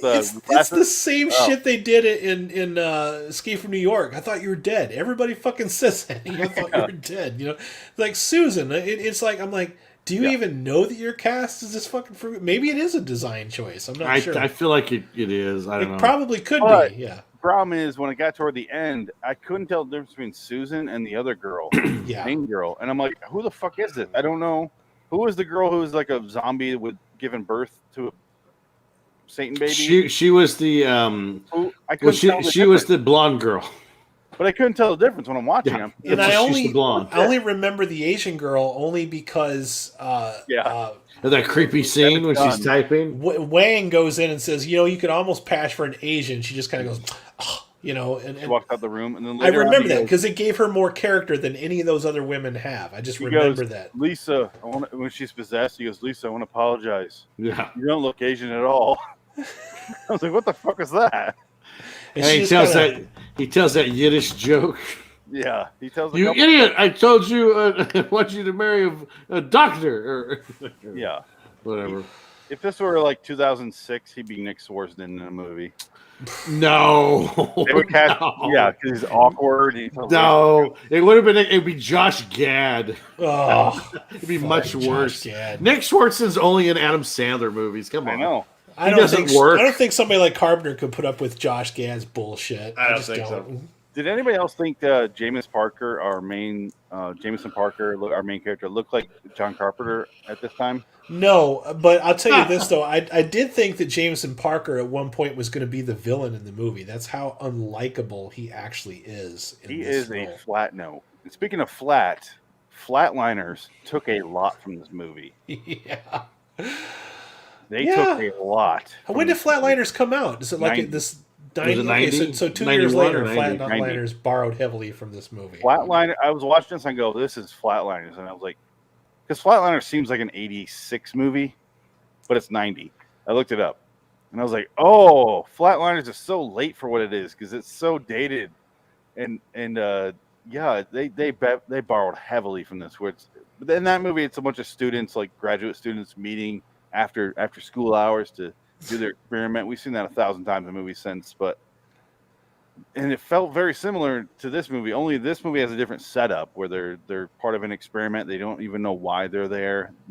Victor Wong will not tell them why. So much so that like 55 minutes in the movie, they still don't know why. Well, it's great because they don't want to believe it. And that's the thing. It's like Donald Pleasance doesn't want to believe it. Victor Wong don't want to believe it. They're all fighting their own faiths. That goes back to what wants to prove it before he tells them. Yeah, he wants to prove it 100% before he admits it because based off his speeches in the beginning with that platform with those microphones, that scene. And because you can't comprehend it, and it's like you have to comprehend it because if you don't, you're going to lose your fucking shit. If I tell you what this thing is, it goes back to what you were saying too about how this show goes out of its way to not have any expository dialogue in the opening. Yeah. There's no exposition at all because they saving it for the end. You know what I mean? They're saving the story for almost the last act. They're going to dump all this on you, and it's like at this point, you're either going to go with it, or you're going to be like bullshit, which most of the scientists are like. Bullshit. Yeah, this is bullshit. Like that's every other line in the movie, like the first 30 minutes. Did they tell you what it's about? The guy that works for Dennis Dunn, that's like he's hanging out in the doorway most of the time. This is bull crap. They're a bunch of buttholes. He talks like that because he's totally a biologist. The guy that gets his neck snapped by Susan. That was another good scene. I like that one too. But there's a lot of really unsettling, creepy shit. How do you guys feel about the whole idea, the concept of just taking good and evil and reducing it to like a molecular concept? Oh, I love that. That's what you I love. Either go with it or you think it's the stupidest shit you ever heard. No, that's what I love about it. The reason I'm asking you guys is I've been in a lot of horror groups and the fucking social media, and they're a very fickle bunch, and people either love or hate this movie. There's no in between. The people that hate this movie, they hate the concept of it. Well, if I could, I'm going to give my score for the movie right now. And you say it's one or the other. I gave it a 6. It's okay. I didn't love it. I didn't hate it. I thought it was okay. 6 in my book is where I start to like it. There's stuff I really enjoy in this movie, but overall I found it kind of boring and stupid. But I didn't hate it. I would definitely rewatch it again, and I thought I'll probably get more out of it in a rewatch. But, I think so, because I felt the same way the first time I saw it. Yeah, but this, I felt the same way with In the Mouth of Dark or In the Mouth of Madness, and I really enjoy that movie every time. We talked about that, Dick, in the first episode. Yeah, the more I watch it, the more I love it. This one came out after. Yeah, Mouth of Madness came out after this one. But both of those movies, Mouth of Madness and this one, are movies that do need to be rewatched because you don't necessarily pick up on it the first time. This movie throws a lot of shit at you in the last act. Like, just throws it at you. Beats you on the fucking head with it. That's kind of a problem for me, though. Is nothing fucking happens except this girl gets sprayed in the face by some demon jizz.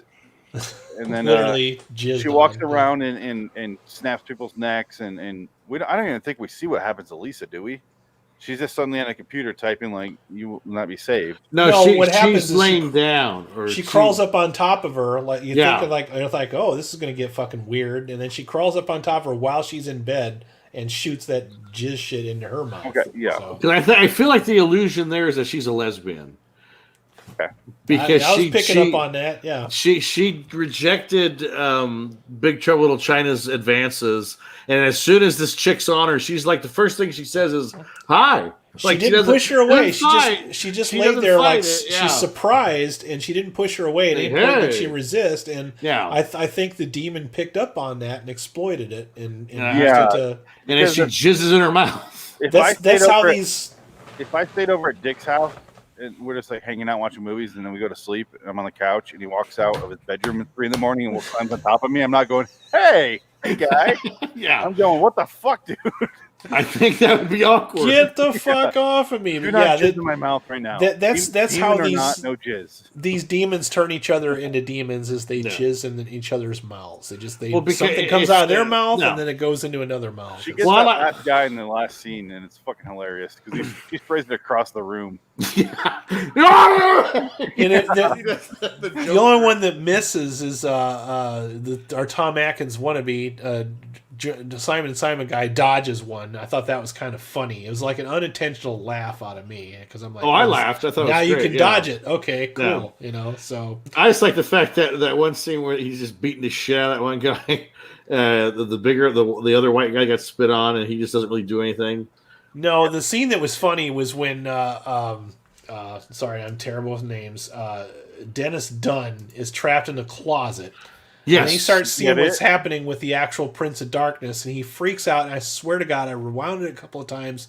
At some point, he says, I don't want to die, and I'm gay. I swear to God, he said he was gay. Right?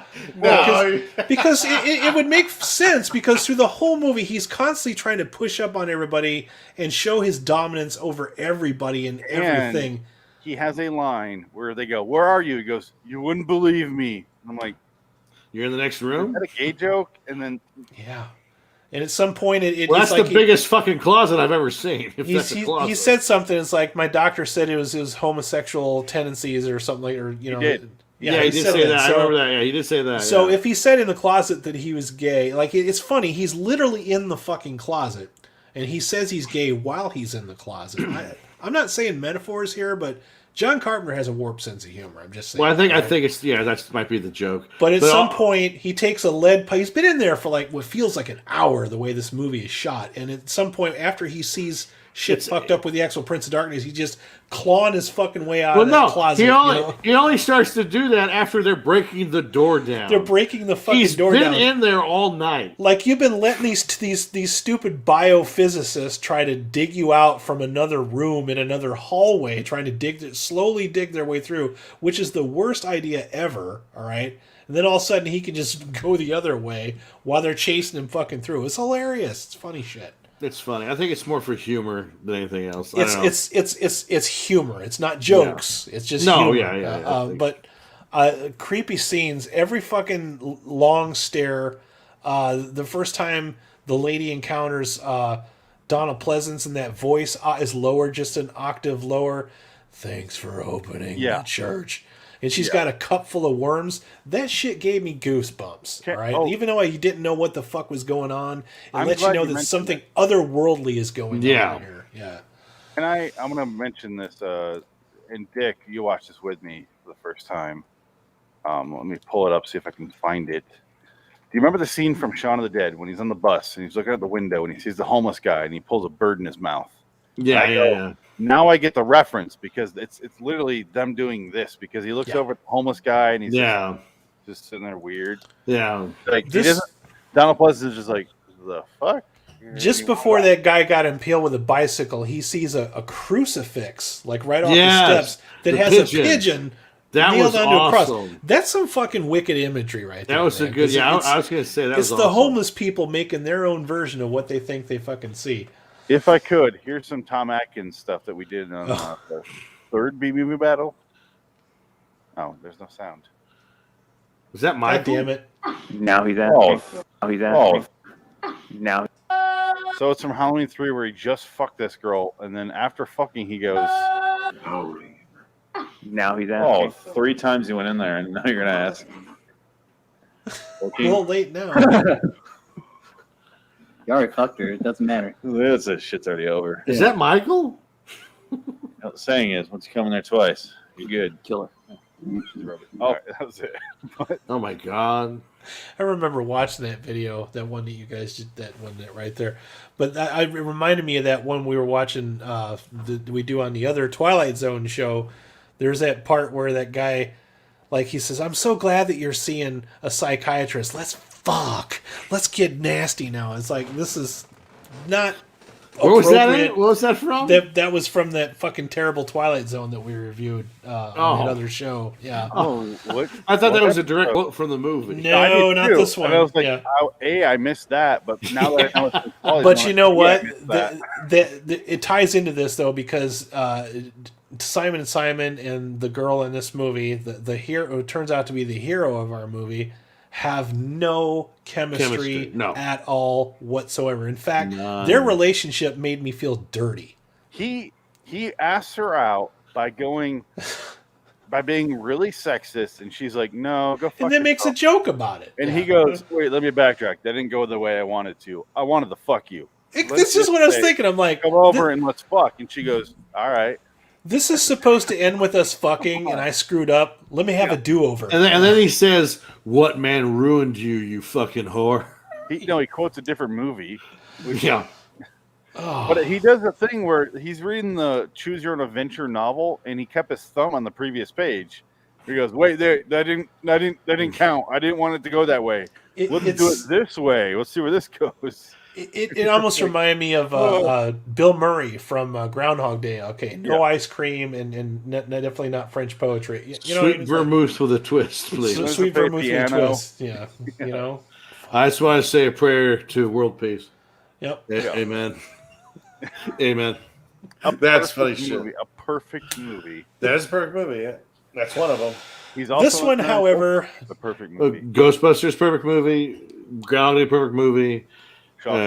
Shawshank's a perfect movie. Seven's a perfect movie. This is not a perfect movie, though. Perfect movie. You can not like a perfect movie. It doesn't meet your taste. That's different than perfect movie. But on the Carpenter movies, it's definitely good. But I think it's not for everybody. No, it is not. My problems with this, I'll do my score first. Mine is a 7 out of 10. Actually, I like the movie. Part of it is the Carpenter fanboy in me, because there's a lot of shots in this movie that I really enjoy. Shots of people staring, the lighting, the way it looks, the wide lens, his music, his synth music, which was more prominent in this movie than I thought it would be. He wasn't Mickey Mousing it. What takes me out of the movie is the fact that he uses characters from his other movies that are playing such similar roles that I'm not invested in this universe enough. But I do like the concept that they've got. They're trying to break down. They're trying to blend religion, physical science, and cosmic horror all together at the same time. That shit is interesting. So many thoughts on what you just said right there. Okay, if I could, I'm not going to debate your rating. That's perfect. That works for you. 7 out of 10. Yeah, no argument there. I just want to say cosmic horror. You know I don't like that.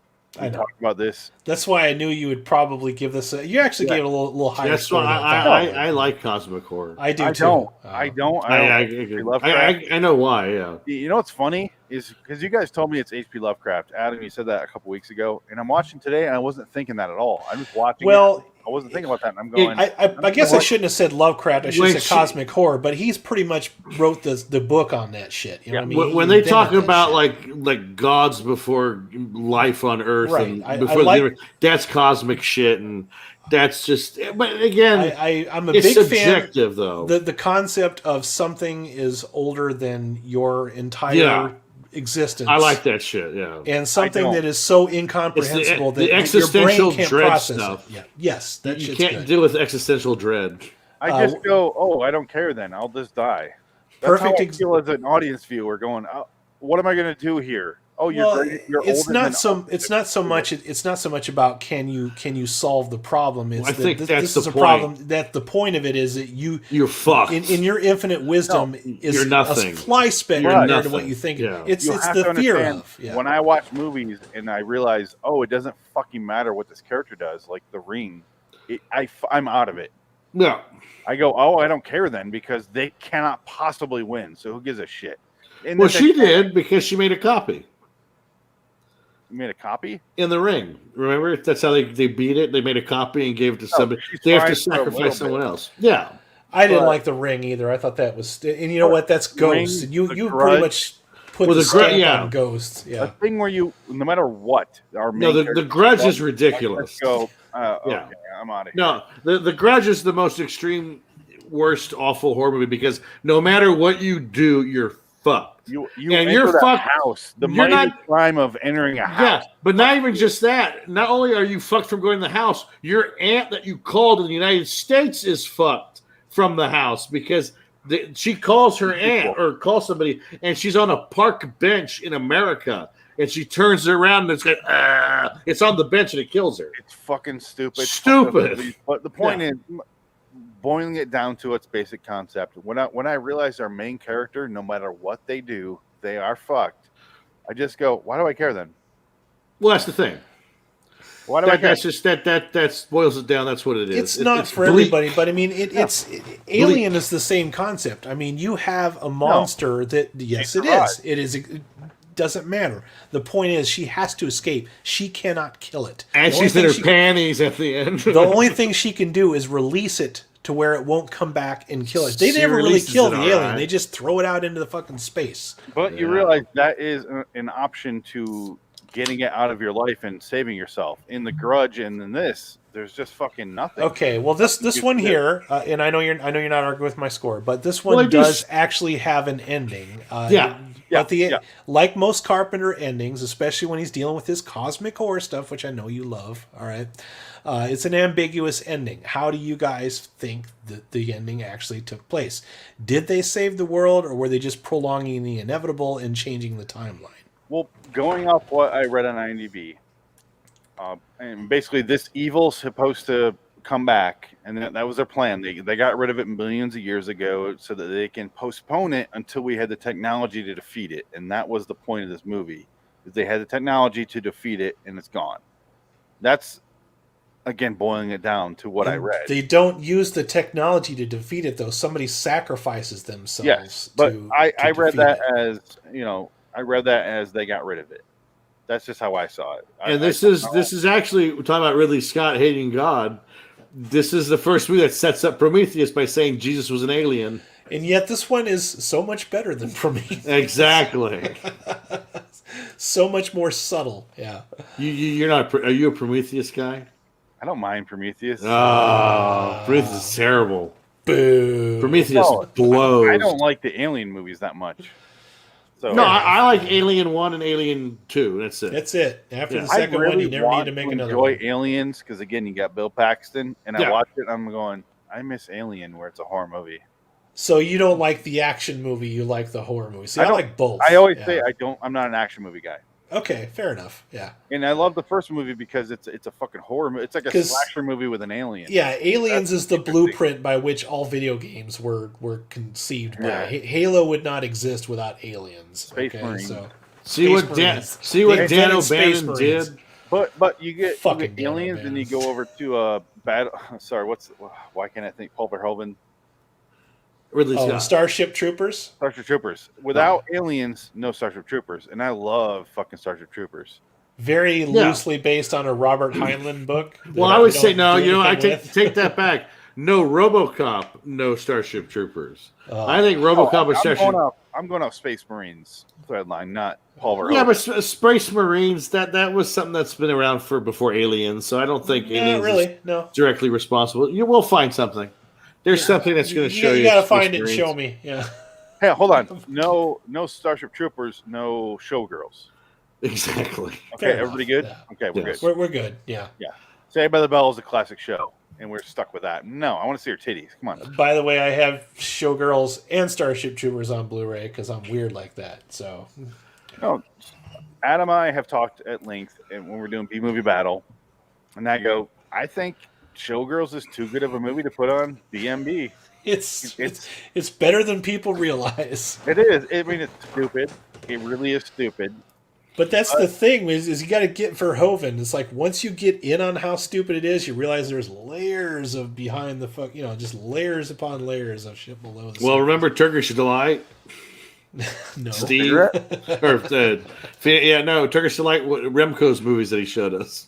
Oh no! Were you there for that? You didn't see Paul Verhoeven's early movies with Remco and us? No, I didn't. Watch, My Nurse, or something like that. I remember that. Yeah, we saw that in the theater. What the fuck? What the fuck is that? That was mind-boggling. I bet you there was a lot of boobs in those movies. Nope. This was like a kid. This was like a family-friendly musical in Dutch with a redhead, like a 57-year-old redhead, acting like she's a teenager. Yeah, and like, what the fuck are we watching? And he's like, "Oh, this means this," and we're like, "This is funny. It's very good. It's very good." Like, no, it's not. I get the references. The another guy we went to film school with, Remco Van de Kamp.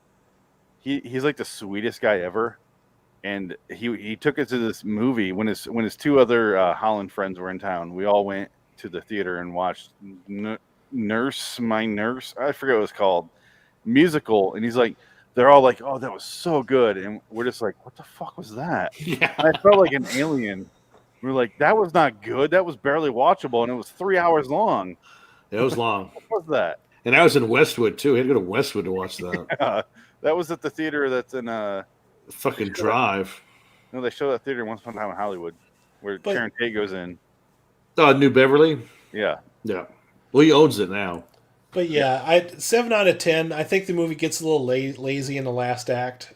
Things kind of start getting a little.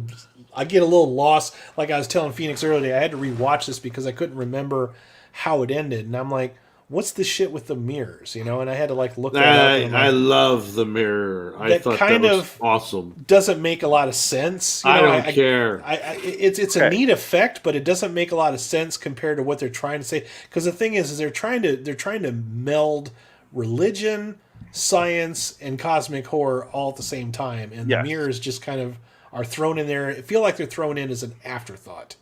And probably. They don't really. We haven't really described specifics. We're kind of just doing generals, broad strokes, Bob Ross kind of thing, painting a happy tree. We're kind of going over, but it's basically a slasher. It's the woman gets possessed. She kills people one by one. They come back as zombies possessed by the devil. And there's this giant vial of green goo. What was that picture I sent you guys earlier? the description. Let me pull it up. Liquid Satan. It says, which is actually not far from the truth. They were just trying to figure out how to explain the whole movie in one sentence. I think it was brilliant. 1987, priest Donald Pleasance shows Professor Victor Wong canister of liquid Satan. It doesn't even say a canister. Nope. They're so lazy. Just a canister of liquid Satan. Yeah. But it's Satan in a bottle. And his dad is Lord, I forget what his fucking name is. Got Satan's dad. There's a whole separate. Yeah, the whole concept, if you guys are never seen the show, you know what the fuck we're talking about, is that there's something older and much more dangerous than Satan. And Satan is not actually a fallen angel. Satan is a son of a bigger, darker beast that wants to come into this world. Son of a sailor, son of a bitch. Some shit like that. Yeah. So it's an interesting concept. You know, I'll give it that. That's what I love about them. I like what they did here. I think it was well written. It was a tight script. It was shot in 30 days, and you can see that it was shot in 30 days by the performances, especially. The canister jizzes in the lady's face, Susan, and then she becomes a monster, and then she kills people one by one, and then it turns into everybody. And then we get all these zombies coming back. There's 7 zombies, and they all come back. The black dude slits his fucking throat ear to ear. He's like, now, do you think, I was going to say, that character, do you think he feels he's the only one that really is freaked out by it, like, more than anyone? So do you think he's fighting the possession? Well, and that's why he goes You don't know crazy? anything about the guy. They don't really flesh him out. That's the thing. If that was true and he fought it off to the very fucking end, he should not come back possessed. So no, I don't think that was it. Well, no, he could. It wouldn't matter because again, it's like you say, he's fucked. It's a movie about being fucked. I mean, he had a bandage on, so I assume that he didn't finish the job. He's not coming back. That's why movies where you're fucked because it takes away that element of character choice. Because at this point, it seemed like to me when I was watching it, he got the fuck out. He's like, "Fuck this, bye." Well, that's the ultimate form of madness. It's like you have no control over what's happening. That's why it's scary because that shit happens. Right. When you lose your mind, that's not your fault. Cosmic horror is about the ultimate dread, and it's like you're either on board with that or you're not. And a lot of people aren't, so you're not alone, man. Well, it's called existential dread. People can't take it. It fucks people up. There's a reason why they've never made. Well, I mean, it makes them wacky. Yeah. They've never made a Call of Cthulhu movie because there's no way to film something like that. You can't fucking do it. You just have to. He found a way. You got to just copy and paste the entire fucking thing. That's what you do. Which is what they did. Yeah. No squid monster, and it's just a nuclear explosion. Yeah. But I will say, Adam, I always talk to you about. I'm a huge fan of characters. I want to watch a character study movie. This is not a good movie for that. Exactly. That's what I'm getting at. That's why I gave it a 6. It was a. Well, I would say the only character study is Donald Pleasance and Wong. No, I disagree with you because here's my thing. All right, Victor Wong is Egg Shen in this movie. All right, Donald Pleasance is Dr. Loomis in this movie. Dennis Dunn is Wang from Big Trouble in Little China in this movie. They're all doing the same. They're playing the same role that they played in other Carpenter movies, which makes this kind of a confusing mess. I think the movie would have been better if he'd have just taken literally nobodies and let them develop a fucking character. But he picked people. Directors do that. They pick people that they're friends with. He had 30 days to shoot this. He probably is good friends with all those guys. Brought him in. Probably couldn't get Tom Atkins. Settled for fucking Simon & Simon guy. Terrible choice. But Donald Pleasance, as much as they want you to expect that he was reluctant and he's mad at Victor Wong once he realizes what's going on, and he turns around and he throws the axe through the mirror. But really, that's 3 things, and I don't know a goddamn thing. I don't know dick about his character. No. So I'm a in guy. In fact, his character is called Priest in this movie. Yeah, I want strong characters who make decisions. That's what I get out of a movie. That's what I tune in for. And in this, I get none of that. I think the dread would have come off a little bit better too if you would have had at least 2 or 3 characters that you liked. I didn't find any of these people remarkably likable at all. Maybe Egg Shen was the only one I liked because I think that guy is cool. Everything I've seen him in, I enjoy him in. But again, I don't feel his character. I just feel him being Egg Shen in this movie. What else is he in? I've seen him pop up in other movies. I can't list them off to the top of my head right now, but he's been in a lot of stuff if you go through his IMDb portfolio. But Action. He's in Tremors. He's in the last. That's yeah, right. there you go. Tremors. Tremors, The yeah. Graboids guy. That's right. I forgot about that. He's the grandpa in the Three Ninjas movies. But okay, let's use Tremors. Even can I pause you for one second? Sorry. The last movie he was in, Three Ninjas, High Noon at Mega Mountain '98 with Paul. Oh, sorry, with Goldberg. With Hulk. Hulk Hogan? Yeah. Oh, wow. Do you not know the third? How do you not know this? Come on. It's only the best Three Ninjas movie. High Noon at Mega Mountain. Yeah. Oh my God! Look at that. He's got his no mustache. Ooh, he looks like he looks like Ted Danson. I remember this on VHS. He looks like a porno star. Jim Varney. Anyway, why haven't I seen that? What I was going to say is, okay, let's use Tremors for an example. There's a movie that's full of fantastically well-developed characters. That's also a movie about aliens that we know nothing about. But when stuff happens to those characters, you feel something because you know something about them. You have a point with this one being when something happens to one of the characters, like, well, there goes, I mean, they're even joking about it within the movie itself. Susan who? Who's Susan? Oh, the girl with the glasses. Fuck, man. You know, you got. I wrote down nobody knows who the fuck Susan is. That's one of my notes. And her name wasn't even Susan. They had like they went out there like, these are 13 people that we chose for this particular job, and we barely know 2 or 3 of them. I don't remember their names in this one. And they didn't even bother to give Donald Pleasance. Well, they don't have any. They don't have He's just names. called Priest. But that's kind of my point, where none of the characters are characters. They're just there to they're alien, or I guess in this point, demonic fodder. They're just there to be another score on Satan. They're there to tell you that you're fucked no matter what you do. Yes, that's fine. That doesn't bother me. I don't need character development in every movie that I watch. I do. Some movies should be different. On the movie. Okay, it depends on the movie. This movie doesn't need it. Another cosmic horror movie in the same trilogy. Let's go back to The Thing. You end with Kurt Russell. Yeah. And help me with the name here. Keith David. Victor Wong. All right, not Victor Wong. Keith David and Kurt Russell. I'm are gay. the last 2 in the movie. Spoiler alert. Okay, very well developed characters. You care about what happens, even if it's an ambiguous ending. Those characters were properly set up. Yeah, kind of, but you don't know who they are.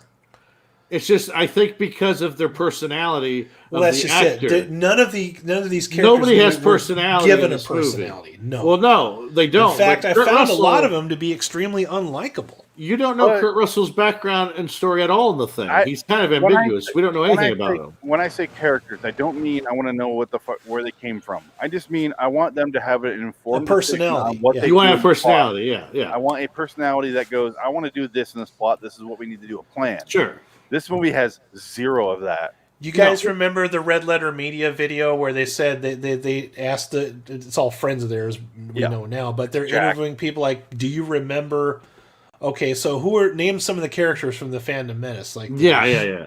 The princess, and Anakin Skywalker. Describe what he does without using his job, or that's the perfect example. Those are badly developed. You don't remember them because they weren't developed. You can't explain who these fucking people are, you know.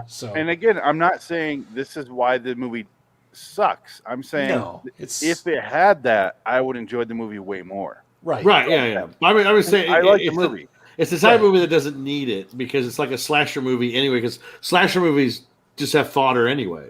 It's a good blend of science fiction, horror. It's got some really creepy fucking moments, some decent kills. It's a horror movie's wet dream. Or horror fans wet dream. But you could say that about any movie, Dick. You could go, the Sisterhood of the Traveling Pants doesn't really need a surprise end, but I'd be happier if it did. No, Sister of the Traveling Pants has developed characters, though. They're all different, and they're all interacting with each other in the story. And it's a wonderful movie, God damn it. But you know what I mean? Like, the movie doesn't necessarily need that. I'm just saying for me to enjoy it more than I did. No, that's fine. Yeah, that's what I'm looking for. That's your personal taste. Again, my personal taste doesn't match every movie. That's what I'm saying. Yeah. I'm just saying for this movie, what doesn't work is there's no personality. No, that's what I mean. That's why I said the first thing I said was this isn't the main character. This is not my lead. I do not want this man to be my lead. Also, I was going to mention too. I didn't get a chance to say it, but the middle half of this movie drags a bit. Like it kind of takes a while to get to. I was bored. Yeah, it was kind of a little. Well, it's only 90 minutes. No, but it drags. It's an hour 41 or hour 45. Okay. Yeah, it's an hour and 41 minutes, and it drags a little bit in the middle. It's Susan walking from room to room. They do a little bit of the cat and mouse shit, and this movie didn't need that. So it's like Jason X. It reminded me parts of Jason X, where you're just waiting for Jason to go into the next room, and I'm like, this is like The Thing, only for really dumb people. Because The Thing is inherently, you don't know who's gonna be the alien, but in this you're like, she's the alien, she's the demonic guy, she's possessed. All right, waiting for Susan to go in the next room to kill the next person, and I'm waiting. I'm waiting for that pseudo lesbian scene between her and the Asian girl. But John Carpenter did a really good thing, which is he kept the credits running by having Victor Wong talk, and he'll go to his credits. No. And other scenes with our please don't be our main character. Yeah. And it was that for 10 minutes and 45 seconds. You counted it, huh? Wow. It feels like it's longer than that too. I saw his name pop up. I go, what's the time? Oh wow! And I saved it. So 10 minutes 45 seconds. So he knew what was going on. He knew there was going to be a drag, and he had to extend this and keep the. Kind of like a montage going in the beginning, and that worked. And then it, like you said, Adam, it gets kind of bogged down the middle where you're waiting for Susan to kill someone else. You're waiting for something to happen, and by the time things start happening, they start happening a little too fast. So it's got a little bit of a pacing issue. Well, because it's Victor Wong's in the closet for 8 hours. Yeah, and if I could, he could have broken that wall open way sooner. Yeah. Well, he's tiny and gay. So, Jim Gay use his faggot lip wrists to break that wall down. Dare you guys to watch that scene later and tell me if that's what I heard him say, or if that's my brain telling me that's what he said. Can you cue it? Can you cue it up? We'll get in trouble if we play that. You guys gotta explore that on your own. Cue it up. Let's see, because it's not even 20 seconds. You can get away with it. It's when he starts freaking the fuck out in the closet. You have to give me a minute because it'll take me a minute. But that's fine. No, but I'll say that. But what I love though, because I saw it the first time I saw it, I would think I would be more with you, Phoenix, because the first time I was like, did I like this movie? I don't know if I liked it. And the second time I saw it, and this is the second time I've watched it, I actually enjoyed it a lot more. Because you need to give it a second. I think what I didn't like about the first time, I was like, this is boring. And then the second time I saw it, I was like, okay, I like that. I didn't catch that before. But I like this part. That's kind of where I'm at. Well, part of the problem with that is that only ever plays with movies where the ending is lackluster. Where you're like, all right, I'm not going to be caught off by my suspension, like my suspense. I'm going to settle in and watch this knowing where it ends. So I really can see myself liking this better on subsequent viewings. Because I like the ending. I think the ending's fine. The ending's good. But I'm not like, holy shit. But what I forgot about was because the scene where she's got the compact mirror, and it's the monster girl, the monster mash. And she figures out, she puts her finger in there and she goes, Father! And she's putting a finger in there. That was a creepy scene, but something that kind of made me laugh, though, was the fact that before she becomes that monster, she has that big fucking, look like a cigarette smoker's welt, like she had a fucking patch on there. And it's got the fucking symbol from the Blue Oyster Cult on her fucking arm. And she's just like, I'm tired. I want to go to bed. There's a fucking symbol on your arm that's indented. I laughed about that. And you just want to fucking go to bed. Yeah. It was the most off-putting fucking awkward scene. I'm like, that doesn't work. Like, and if I was directing, like, I'll never fucking criticize Carpenter because he's my favorite, but I'm like, you want to maybe reshoot that scene because it ain't working. The way that she looks at, there's obviously a mark on the bruise. Yeah, she's been like branded. An indented fucking. She's fucking branded. She's got braille on her fucking arm, and she goes, "Oh, that looks like a bad rash. You should put some Vaseline on and go to take a nap. I have a question. Just goes to bed. But then 10 minutes later, well, hold on. Yeah. Do you know when that scene happens with him saying that? Because there's a lot of scenes with him talking on camera, so I can't find it without. Oh, well, it's right before he starts like breaking frantically down beating the fucking wall. closet open. Yeah, he starts freaking. He looks at like, okay, what happens is he shines the light, and then she turns around and looks at him. Yeah, and he starts freaking the fuck out. So it's like right around at that moment. It's probably 20 minutes before the end of the movie. Yeah. This whole scene takes 45 minutes when he's in the closet. Oh, okay. Yeah, it does. It's a long sequence. Yeah. I guess it's not that important. I'm not going to play it because I can't find it because it's. I definitely heard it the exact same way you did, Adam. Okay. I'm 90. I backed it up. I'm like, pretty sure he said that. Yeah. Yeah, I've been looking, and it's just the same thing visually. He's just talking through a closet door. I don't know what the fuck where we are, but he's literally in the closet. A couple things that I want to bring up though. One is Peter Jason looks just like Anthony Michael Hall does now in this movie. It's true. The exact same. Two, we didn't mention the dreams, which are visions from the future. Yes. In 1999 that we get, which is funny because all the shots of the moon and the sun are from 2001. They have like the crescent moon over the sun, and they're all like, they all stare at it. At one point, Victor Wong, when one of the zombies breaks in, he sprays a can of soda at it. And I was like, what the fuck is? What is he? That doing? was funny. That was funny. I don't even remember. Okay, so this was 87. Soda was not that strong in 87.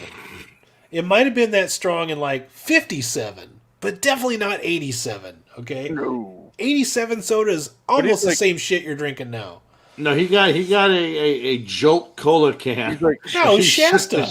They were drinking Shasta. He shook the shit out of it. No, a can of Diet Shasta Orange. They were drinking Shasta and that fucking. Okay, another sign. There was a guy that kept walking through the room and he kept doing that shit, making a trumpet noise with his fucking mouth. Oh yeah, sucks. Gets right up to fucking Dennis Dunn. He's the guy. I just wanted him to turn around and bitch slap him, like, motherfucker, I'm Wang. Get the fuck away from me, you know? Yeah. So it eventually becomes the main girl trying to pull Staten out of a mirror, which I read that they did with Mercury. Yeah. And they pulled it a little out of their hydraulics for the thing. Well, because they can't. You can't have human skin touch mercury. Yeah, so they had a fake arm going in there, and it's her left arm because religious shit. But she pulls the other girl's Susan is pulling Satan's arm out of the way. Our main character goes blah and throws herself through the mirror, and then Donald Pleasant's like hiya, and he throws a fucking axe through the mirror and breaks it. And then Simon's like no. But how great is that image, though? When cool. she goes through the mirror and she's reaching back for the mirror and she's screaming, like, what a fucking horrifying image that is. A cool image, but would have had more impact, again. If I cared about the bitch. There you go. Yeah, if no, you'd have known anything about those characters, I don't even fucking remember her name at this point. I don't think she has a name. I own the movie and I don't remember her name. I think her name is Fuck Bitch. That's her name. It's Fuck Bitch. Catherine. Why are you such a cold fish, you fuck bitch? It is funny. I remember Susan's dialogue name because every character is like, who's Susan? Who's Susan? I remember that. But she goes, the mirror gets, the mirror breaks. She's stuck there. We don't ever find out what happens to her. It cuts a year, later. Our main character, who's please don't be our main character, wakes up and he's like having a nightmare that she's next to him. He's like, oh, he just stares. Well, no, he has the second dream. The dream is her at the door coming in to wreak havoc on the world, and it just it's her. Yeah. Before it was a man. It's the monster demon, and then the next time you see the last shot of the movie is him with the dream, and it's her at the doorway coming through. Well, could I ask a major question? Yes. The Freddy Krueger pregnant lady. Yes. The baby comes out. Well, she becomes the baby. Yeah, the stuff that's in her stomach is actually the liquid. Yeah. This is where you lose me. But why? Because they couldn't afford to have a demon baby come out of her vagina. But So I was thinking, is this saved or is the demon baby going to come back? He actually says it at one point because I remember I had told you I had to rewind it, and I No, rewinded it a because little bit too far. She's the host for the liquid. Yeah, and that's what they say. Because they said they says the liquid's gone now, and her skin is transforming. She as a result of because the liquid is this liquid becomes fully formed, absorbing a host. And that's what that is. Yeah, in this particular movie, the liquid goes into the body. Mommy. Yeah. That's why when she gets up, she goes, "Father." Yeah. Because she's, And then we have Simon after his nightmare. He walks up to a mirror and he's like, we get the Inception ending where we're just about to touch and it cuts. Well, no, I think there's maybe this is a Mandela effect. I thought there was an alternate ending to this where he goes to the mirror and it breaks and it's her and she grabs him and pulls him into the mirror. You're thinking of Nightmare on Elm Street. No, I know that's Nightmare on Elm Street, but I think this is in this too. I don't know. I feel like that happened. You're blending the two. Yeah, you've seen too many 80s horror movies. Check to see if there's an alternate ending on Prince of Darkness Blu-ray. And if that's in there, because I think there's like a version where that happened. There's like two different endings. Because I like you, I'll look, but I'm pretty sure that there's no. I know it could be a dream. I don't know. Let me ask you guys this: how do you think this would fare? Since this is not necessarily a character-driven story, if you trimmed out all the fat and you made this a Twilight Zone episode? I looked it up. I don't see any alternate ending. Freddy Krueger does pull the girl through the door. I know she does. She turns into a blow-up doll. And he kills Connie Britton through the mirror too in the new one. He puts his fingers through her eye sockets and pulls her into the mirror. That movie fucking sucked. Yep, that's what I heard. I don't even bother watching that one. So I met Jackie Earle Haley and he was very sweet. Because my brother and I were at the Hyatt at San Diego Comic-Con when they were promoting that piece of shit. As far as I'm concerned, it all ended with Wes Craven's New Nightmare, and that was a beautiful movie. I agree. A good way to put a button. I agree. Then we get Ronnie Yu's Jason X. But I'm going to tell you, Freddy vs. Jason, and I'm like, thank you. Jackie Earle Haley is this tall. He's a small man. He's a nice guy though. He's funny. He's very nice. I have Jackie here. There he is. What did you feel about the movie? I don't understand Prince of Darkness. I don't understand the concept. Watchmen's watchable. I'm just trying to cool off. That's a little all right. So overall, you 6 for me, 7 for Adam. Dick, I'm gonna go 8. It might be my second favorite John Carpenter movie. Oh man, yeah, rough to hear. Yeah, first being what? The Thing. Can we do this when we finally finish? When we finally finish watching all the Carpenter movies, can we do our top 10s? I don't think it's going to change very much. Because I've never done a top 10 of Carpenter. I could do it, but I've never really thought about it. I can think of top 5. I say top 5 because only he has done enough to do top 10. We could do top 5. Yeah. Top 5 makes more sense. Yeah, I have no problem doing that. I can think of 5 easily. Yeah. I do want to say before we get through all the movies he directed, I do have the movies he wrote and not directed on the list. So you can do those too. Please get through those before, so we don't have to end on like 7 movies he wrote and never made, never directed. I don't want to sit there and do Silent Predators, a movie about snakes. No, thank you. I don't want to read that. I don't want to watch that. But I do want to actually get this. I'm going to buy this on Blu-ray to get the 4K copy because I want to hear. I love Carpenter's commentaries on every fucking movie. He's very entertaining to listen to. He doesn't hog the mic when he has somebody there with him. Like he almost takes over as like an interviewer. But well, you know who's on the commentary with him? Simon. Oh. No, it's not him. It's Peter Jason. Peter Jason. Yeah. Who's Peter Jason? Dr. Paul Leahy. He's the guy. You don't fucking remember it. There's our point right there. I don't know any other names. Our point. You don't remember. I didn't care about the characters. That he was doesn't that bother older me. guy that was saying looks like Anthony Michael Hall does now. He's that older guy. He's in the most Carpenter movies of all these people. He's the guy that's in fucking everything after this. He's in They Live and the guy doing the trumpet sound. No, the older guy. What older This guy. I'll show you his fucking picture. Jesus. The guy doing the trumpet noise. The guy, the big guy. Yeah, that's him. That's the guy that was doing the trumpet noise. Was it? Yes, you idiot. Because I'm this was sorry. 87 when it came out. There's only fucking 9 people in this movie. They're all the same. They're all white. Well, to be fair, there's 13 people in this. That's the movie. guy. Yeah. Most of them are cannon fodder, like we've established. Yeah. Yes. But it's good. Familiar, it's a fun watch. It's definitely fun to study it and talk about it. I wish I was into what's his name as you guys.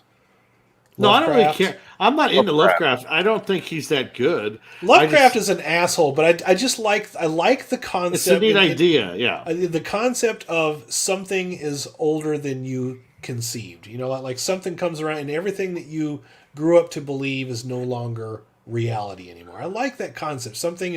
There are older things and darker things in the universe that you can't understand. It's a terrifying thought because you can't prove that it's not true. It's like I wish I had that worldview that you do, so I can enjoy universal view. Yeah, I watch this and I go, when you tell me that, Adam, I just go, I don't care.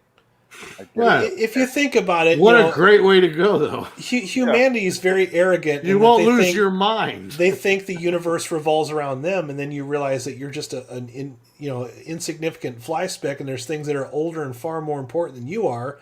It's hard for you to grasp the concept. It's not a popular. It's kind of like the same way that a lot of people don't like cyberpunk. They don't like that bleak view of the future, like we're just going to ascend into robots and even reject your reasoning for why that would terrify me. I go, it would maybe if I was in this world, I go, this would terrify me, not because of the arrogance of humanity. I just go, oh, it doesn't fucking matter. I just don't care. So do you like the movie Hellraiser?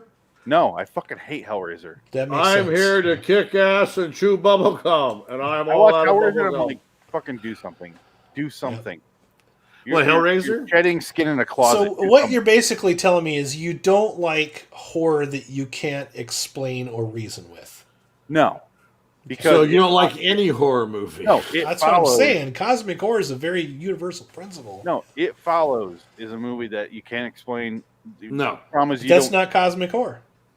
I'm not saying it's cosmic horror. I'm saying I can't explain it. No. Yeah, but it has it. Not what you asked me. It's something that still has rules, though. Whereas this. Do you think the It Follows girl looks like Brittany Murphy? She does. Yes. No, I don't know. That's fucking cosmic right there. But I watched that and I go, what the fuck is this about? And the characters don't ever find out, so it's fine. But the problem is when they find out and they go, oh, it doesn't matter. And I go, I don't care. You're fucked either way, yeah. Yeah. But unless you keep fucking. I guess that's the It Follows creed. She fucks the dork and they'll walk away going, we're gonna die. I will say this, it's not something I got into until I got older, because it's one of those things where the more I think about it, the more it frightens me. You know what I mean? Like the fact that there might be, like, everything that you think of, all the things. Okay, perfect example. You bury something in the sand, somebody digs it up a million years from now, something that's insignificant to us now, somebody might view it a million years from now and think that was some really important religious artifact, when to us it was just a toy. You know what I mean? Think of the universe like that. All the stuff that you came to know and realize are nothing, you know? I mean, I agree with everything you just said, but I'm not going to be terrified more than I would normally about something that was before we were human. I mean, there's nothing more terrifying than something you can't explain, or something you don't know what it is. You can't explain Rob Zombie's movie career. No shit. Well, I guess my point is, if I can explain it or not explain it, why do I care if it's trying to kill me? I don't give a shit if I can explain it. To who? The audience? Do you have any sense of self-preservation? I mean, yes. That's exactly why I don't care if I can explain it or not. Oh. I want to live through whatever the fuck is trying to kill me. You can't defeat the enemy if you don't understand its principles or its motivation or which is why I find it lackluster as a story if I can't explain its origin. Fair enough. Yeah, that's. I'm not debating your guys' ratings. I'm just saying that's how I view it. I don't care if you like it or not. It completely explains why you don't like Hellraiser. I don't give two shits. I got my own opinions on things. I don't fucking care if someone likes it or not. That line in Hellraiser, angels to some, demons to others. Yeah. The last thing I want to do is try to talk you out of your score. No. I'm just saying, for the audience, I'm just saying this is why I personally don't give a shit about this kind of horror. I get it. The movie's fine. The movie's fine. It's well made. John Carpenter is great. It's got a lot of his classic elements. The synth score, the lighting, and the shadows, and his use of perspective, and the Carpenter stare. I mean, it's characters who all look the fucking same. I would say, okay, so when you talk about John Carpenter movies, I'd say this is like the Casino Goodfellas effect, where I like this one and Mouth of Madness. Mouth of Madness. I kind of go back and forth between like that's my second, that's my third. Mouth of Madness is probably more fun because both of you guys are authors and you can understand the mind of an author better. Yeah. See, that's why Mouth of Madness works better for me because I know you can relate to character. Yeah. I understand where he's coming from, and even if he's hopeless, like that movie, he's fucked. But I get who he is as a person. This movie is like peppering in who they are, and care if you relate. And that's why it doesn't work. Think of this as like the stepping stone to get to Mouth of Madness because it's like that's what it is. He did the thing, it flopped. He did Big Trouble in Little China, that flopped. He was pissed off. He wanted to return to horror. He did Darkman between those.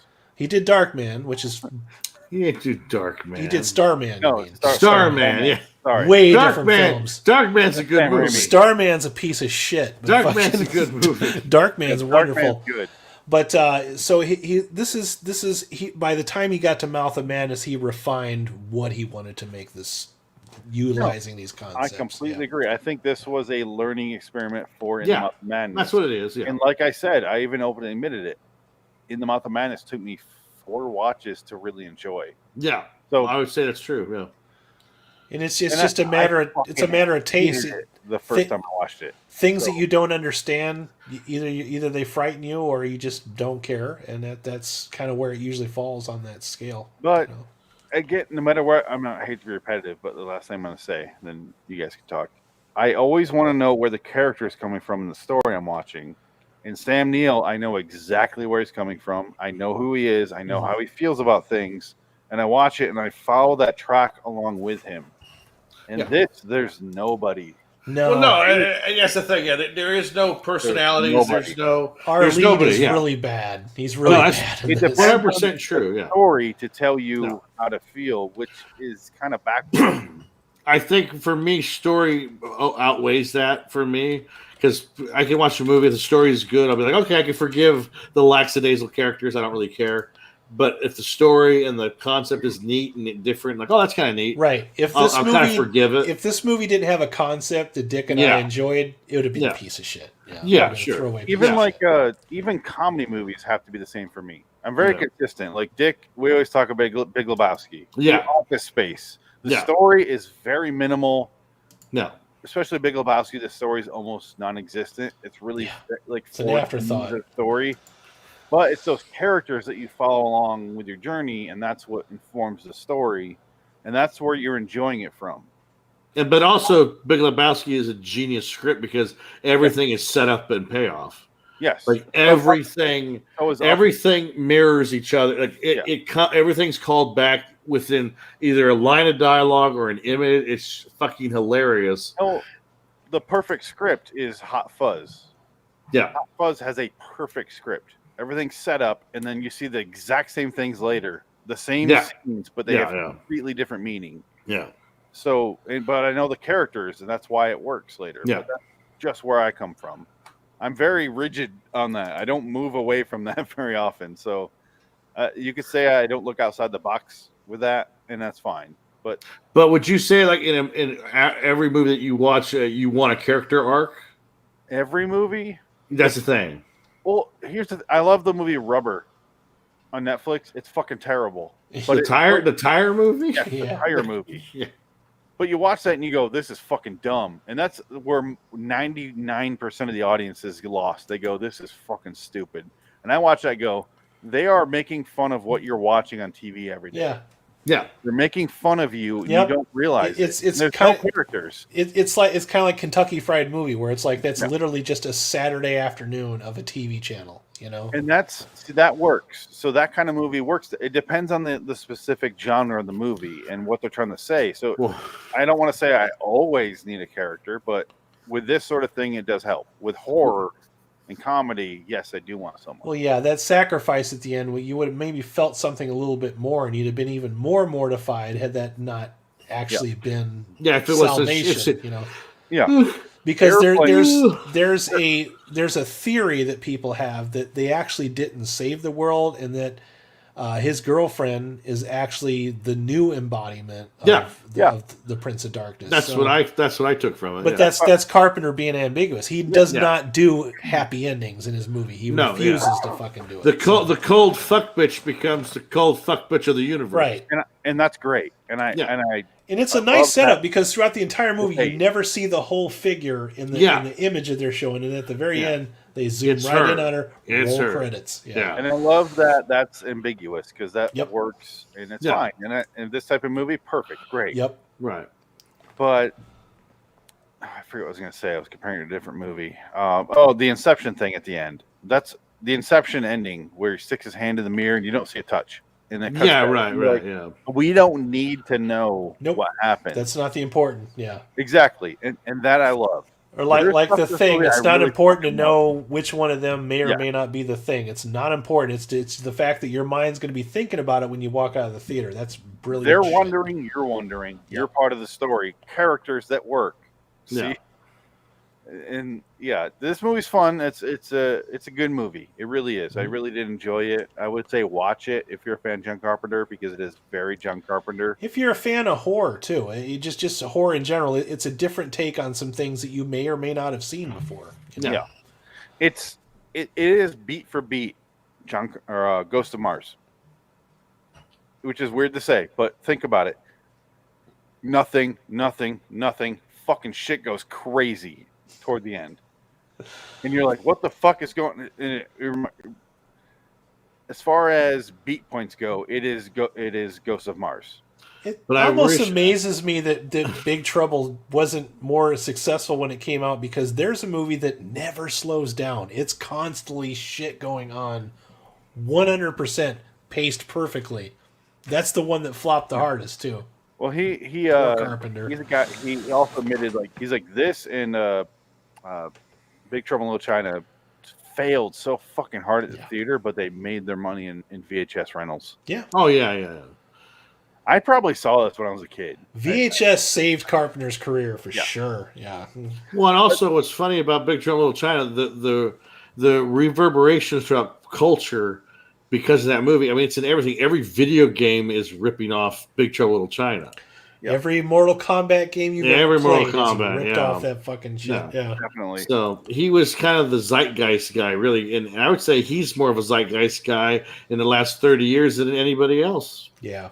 Big Trouble in Little China, like I mentioned in a previous episode we did, I watched a fucking ton as a kid. Oh yeah, I've seen it so many times. Once as an adult, so I'm looking forward to it.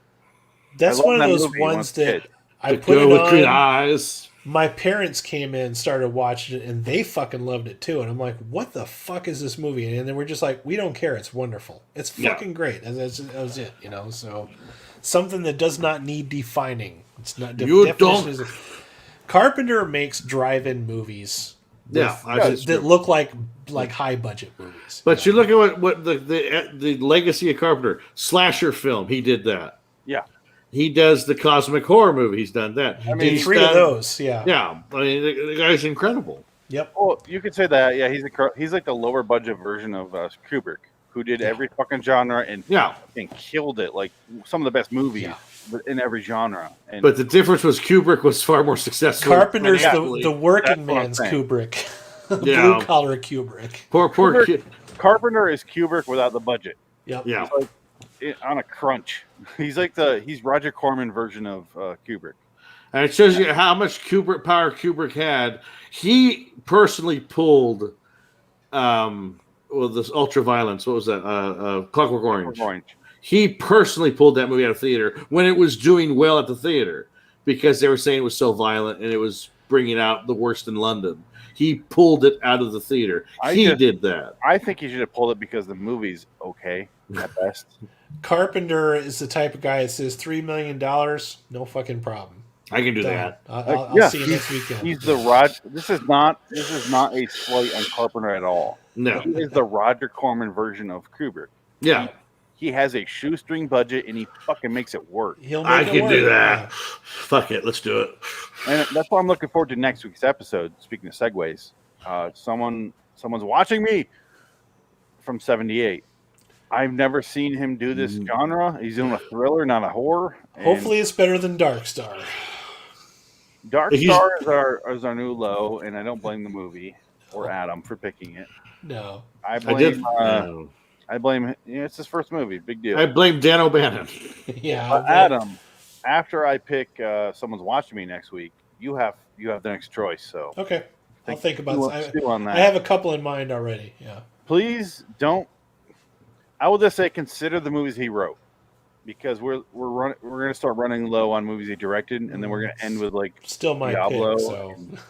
Yeah, asshole. It's my pick, motherfucker. Well, it's your pick, but we'll also keep in mind we're going to have to talk about when it's your pick. You can pick the writer, the one that he wrote. Yeah. You say that, but when we do 7 episodes in a row. Listen, I need to have redemption from Dark Star, damn it. I need redemption from Dark Star. You are about to get kicked. No, but we're going to do 7 episodes in a row of movies he wrote and didn't direct. Do you really want that? That's all I'm saying. I don't care. I don't care. I don't give a fuck. I don't have that. I don't have your fears. I'm not motivated. You didn't. The reason you don't have that fear is you can just go, "Oh, I'm not showing up that week," and I have to fucking talk about myself. That's why you don't have that fear. I have that fear because, I just might have an appointment that week. Yeah. Oh, I have an appointment for fuck you. That's my. I don't know what you're talking about. I have a whopping case of fuck youism. And I just got to go to the doctor, Well, I wish I had that fucking case of fuck youism for the last fucking O. Henry show. I got a pain. It's in my ass. I need to go see a doctor. Oh, God. Dick, I will not disagree. We all should have that. We should have all just said fuck that O. Henry and never go back. We should have talked about like the Ghostbusters toys instead. Yeah. The O. Henry bar. Oh God. Ugh. You know what's sad? He told us to get O. Henry bars, and I'm the one that made the effort. I forgot. The candy bar was better than the episode. That's yes, it is. It's way better. It's not. I like. It's fine. It's not that bad. It's all right. You probably also like Almond Joy, you sick fuck. I love Almond Joy. Yeah. I don't mind Almond Joy. It's all right. I love coconut and I love almonds. Fuck you. And dark chocolate. Almond Joy's got nuts. Mounds don't. I don't like. Sometimes I feel like a nut, coconut. Adam. I don't like coconut. I want to get the fuck out of here. It's the consistency. Yeah. Sometimes I want a nut in my face. Let's go. Sometimes I want to be woken up by Dick when I'm sleeping on his couch. Ah! Hey. Sometimes you want to spend some time in the closet with with this character in this movie. With that. What's his name? I already forgot. Fuck it. See, you can't never remember his name. I don't know his name. I don't fucking Walter. You want to spend time in the closet with Walter. Yeah. All I can think about is sleeping over at Dick and him waking up or him waking me up. Hey, buddy. Hey, man. What's up? You're jerking off there pretty aggressively. No, he'd be standing there with his junk tucked between his legs, going, "Would you fuck me? I'd fuck me real hard." Dick, I can't help but notice you're going cross. Oh fuck! Am I Satan now? Thankfully, I don't have an extra bed in my small house. I thought I was gonna sleep on your couch. I don't even have that. You don't have a couch? I'm swapping out my Dick's my big kind of love seat thing for 2 separate kind of swivel chairs. Dick's apartment is like that apartment from The Fifth Element where his bed's like underneath the fucking stove and shit. The showers on top of it. Do you have plastic over your love seat? Yeah, there you go. Okay. You have plastic over it. Auto wash. Multipass. He knows it's a multi. Anyway. We're in love.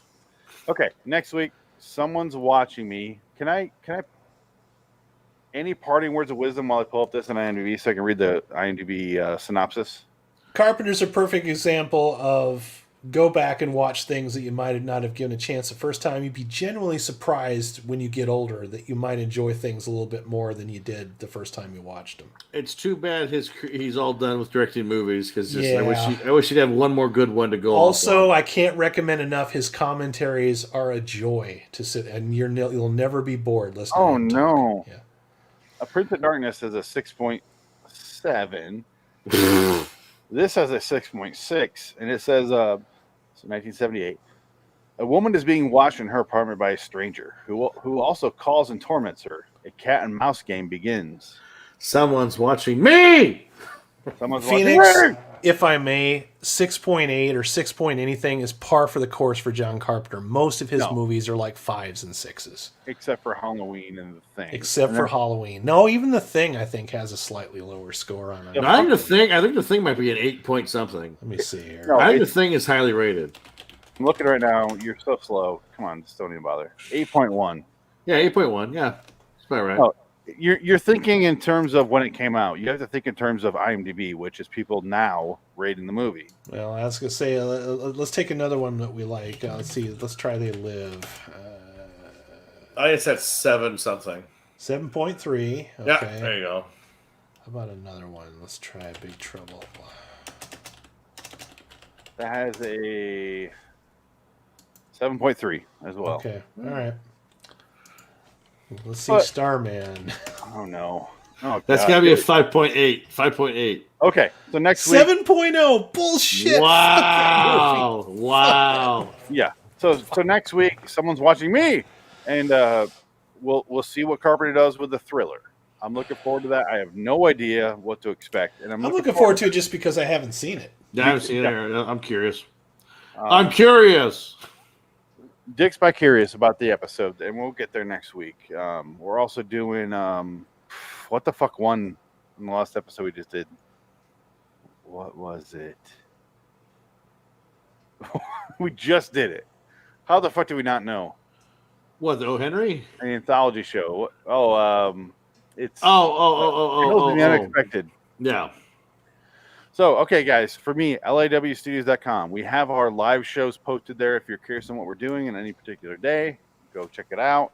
On Tuesdays, we do our LIW The Twilight Zone review. We do 2 or 3 episodes, depending on what they are. And then on Wednesdays, we do Anthology Series review. We will not be doing O. Henry for a while, hopefully. And then, next week, we're doing Tales of the Unexpected. And then we also, after that, we do... Similar to today, we do a John Carpenter movie, which is Someone's Watching Me next week. Adam will choose the next episode, so start thinking, Adam. Mm-hmm. LIW Anthology Pod, LIW The TZ Review, Loyalty Wonderland, and the Phoenix West on Twitter. Dick? Ditto. Cool. Adam?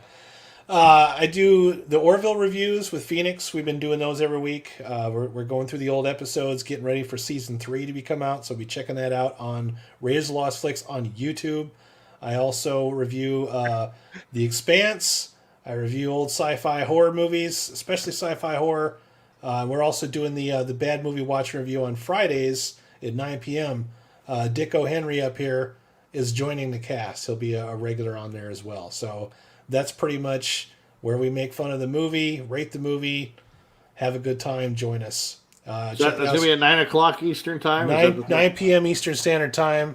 And make sure you check me out at www.raidersoflostflicks.com for links to everything. I did post on Twitter, what do you think of the movie today, Prince of Darkness? And someone wrote, this is Seamus Milne's Left Bullock. Seamus! Miine Seamus, Seamas. You probably hate our Titanic review. Cheaply made, well written, great concept, genuinely scary, seriously underrated, and hated by the critics on release. Matthew Kirchenblatt at M. Kirchenblatt, if that helps. I enjoyed it and the dialogue. Some of it was a little too over the top, like what the Prince of Darkness is, but it was enjoyable spectacle with moments of brilliance. But damn, that fucking priest. Yeah, that should be on the box. I'm looking forward to damn that fucking priest. Here, after we wrap up this series, we talk about all the John Carpenter movies. I want to go back to this. I really do. and see what I think on subsequent viewings. Okay. Like I said, I think I'll enjoy it more because I'm not sitting there going, "What's the ending?" I know the ending. Yeah. How am I going to enjoy this now? And the reason I think is because it's as I told you earlier, it's a lot to take in on the first viewing. It really is. And you said that, and I go, "Well, there's nothing to take in." No, there is. Yeah. No, and that's what I want to see. Is there more on subsequent viewings? Am I missing something? Especially now that you know that every scene is telling you like some kind of visual story. So yes. So we'll find out. We'll do this again. Find out if they say anybody's names. IMDb has them, but that's it. Yeah. Yeah. Until next time. In the meantime, I'm Phoenix West. Dick Ticket. Prince of Carpenterisms, Adam Wilcox. So long, citizens. So long, John Carpenter. I'll send This you. is 1999. I'll send you a carton of Pall Malls if you do an intro for us. By the way, your music's awesome. I bought your record. Yeah, definitely. I got all do your an records. intro song for us, John. Make us an intro song. That'd be amazing. Do something for us. We supported you. If I could pick one theme to be ours, I would hijack Assault on Precinct 13. Terrible movie, great fucking theme song. Great theme That's song. my favorite movie, you cocksucker. You just told them one of those movies is terrible. Yeah, you just bashed the man. You said it. Say that. Say The Fog is terrible. No, I like The Fog. Fuck you. That's my third favorite Carpenter movie. You know what? Just for that, that's going to be my pick. All right, it's going to be The Fog. Fuck you and The Fog. Hold on. Okay, while we're still live, for some reason, at like 11:30 at night, they play a remake of a John Carpenter movie every fucking night. Oh, I sit there and I watched it. So I've watched Assault on Precinct 13 with Ethan Hawke. Ethan Hawke. Ethan Hawke, yeah. I watched that, and I watched the Thing remake, and the other day I watched the Fog remake, and I go, so fucking terrible. Well, the Thing remake is not technically a remake; it's a prequel. So that's the thing. No, it's not good. It's shit, but it's not. It's not a remake. I don't care what it is. I just watch it and go, "Am I entertained?" No, it's boring. It's stupid. They just did that so that they could sell it to people, and it didn't fucking work. Yeah, didn't fucking work. They want to do their soft reboots. Go fuck yourself, Hollywood. They want to say, I'm bored with "Oh, that. we got CG." The only remake I can't find of his is Lockout with Guy Pearce. Oh, it's terrible. It's a remake of. I saw it in the theater. It's New York. fucking terrible. It is fucking beat for beat. Can't find it. It's not worth watching. It's not good. I tell you where you could probably find it. Go to the grocery store, and we have that little bin up front that has DVDs and Blu-rays in it. It's in sucks. there. Yeah. Adam, have you seen it? Yeah. Okay, I have not, and I cannot find it, and I don't want to pay for it because I know it's going to suck. Yeah. So I'll go to Rasputin. I got a place over here called Rasputin. They have a bunch of old used DVDs and shit. Yeah. So I'll go look and see. Maybe it's try the Goodwill. I'll go look. I'll go look and find shit one. like that'll be in the Goodwill for like $1. Yeah. Out here they have Zia Records. I could go look there, but I just haven't. Yeah, I haven't been to Rasputin's here in like 6 months. No, actually, no Goodwill in Arizona. So yeah, it's Goodwill. Anyway, so long, citizens. So long, John Carpenter. Send us a score. Bye.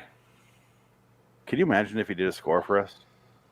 It'd be awesome. Who do I send it to? The fucking asshole in the corner, or the other asshole in the corner, or the asshole downstairs? His CD called Lost Themes is pretty good shit. Handle. If he literally sent me like, "Hey, I sent you I'm going to send you this. Where do I send it?" I go, "Yeah." I would like start stuttering. I love you. I don't get like weird around celebrities, but I'd be like, "Yeah." I'm jealous of him because I make music, right? And the guy can take a bass line, a synth pad, and just a very minimalistic drum beat and make something fucking amazing with it. And I'm like, how the hell does he do that? This is right here at the ready, by the way. Yeah. Jealous of it. Jealous of him. Yeah. Was that John Carpenter or your CD? No, that's my CD. Adam. I mean, I was going to say, yeah, it's have CDs, right? Yep. Oh, okay, yeah. He sent me a CD and didn't open it and sign it. I didn't know he wanted me to autograph it. I would have thought he had been offended that I thought. Why wouldn't I want that? Why would you want that? I'm nobody. You know me. If you're going to send me this, why wouldn't I want that? I mean, now that I know that, the next time I send you something, I'll fucking autograph one. But I just thought if I would have autographed it, I'd be like, who the fuck's he think he is? A rock star? Fuck him. No, but you're right. Like, hey, Phoenix, go fuck yourself. I probably would have done something like that. That's fine. And nothing. When I launched that CD, I actually did autograph like the first 20 or so that fucking pre-ordered it. Yeah, you think I was special? You didn't pay for it. Fuck you. I didn't ask for it. That's the other. You didn't ask for it. Yeah. See, this is the only guy he gets something for free and he still bitches about it. What an asshole! No, the conversation with Jansen the other day. Took my guitar and he goes, "It's okay." I'm like, you asked for it. I did wake up. Like I said, I was way too drunk yesterday. And I woke up today, and my first thought was, Jansen was right. He took that guitar when he was moving. Instant regret. Yes, I didn't want to admit it. You immediately enrolled in this 12-step program after. He's 100% right. He took the guitar when I was moving, not after I moved in. He was right. Well, actually, I would say the more egregious action is that the CD is still wrapped. It has not been listened to. No, I just got it. I'm busy. I have a family. Sorry. Sure, whatever. When I printed that CD, I printed like a couple hundred of them, and I managed to sell most of them. I only have like 20 of them left, so I did all right with it, considering I got like 3 copies of Full Circle left on my webpage that are autographs. It's just something that I wanted to do. Is one of my bucket list things. I wanted to make an album, and I wanted to make an 80s synth album. That's what I did. So I've sold dick. Yeah, that's what you sell though. It's your name. Yeah, it's true. Yeah. It's true. I sold Phoenix loads. No. I sell dick in the streets. I jerk you off for money. I'm Alice Cooper. I'm gonna stab you with a bicycle. And I got a hot dog stand. You want a hot dog? You want a foot long? He told Carpenter he always wanted to be in a horror movie. Good night, ladies and gentlemen. Bye, everybody. Good night. Nobody watched us. Bye. No. Fuck.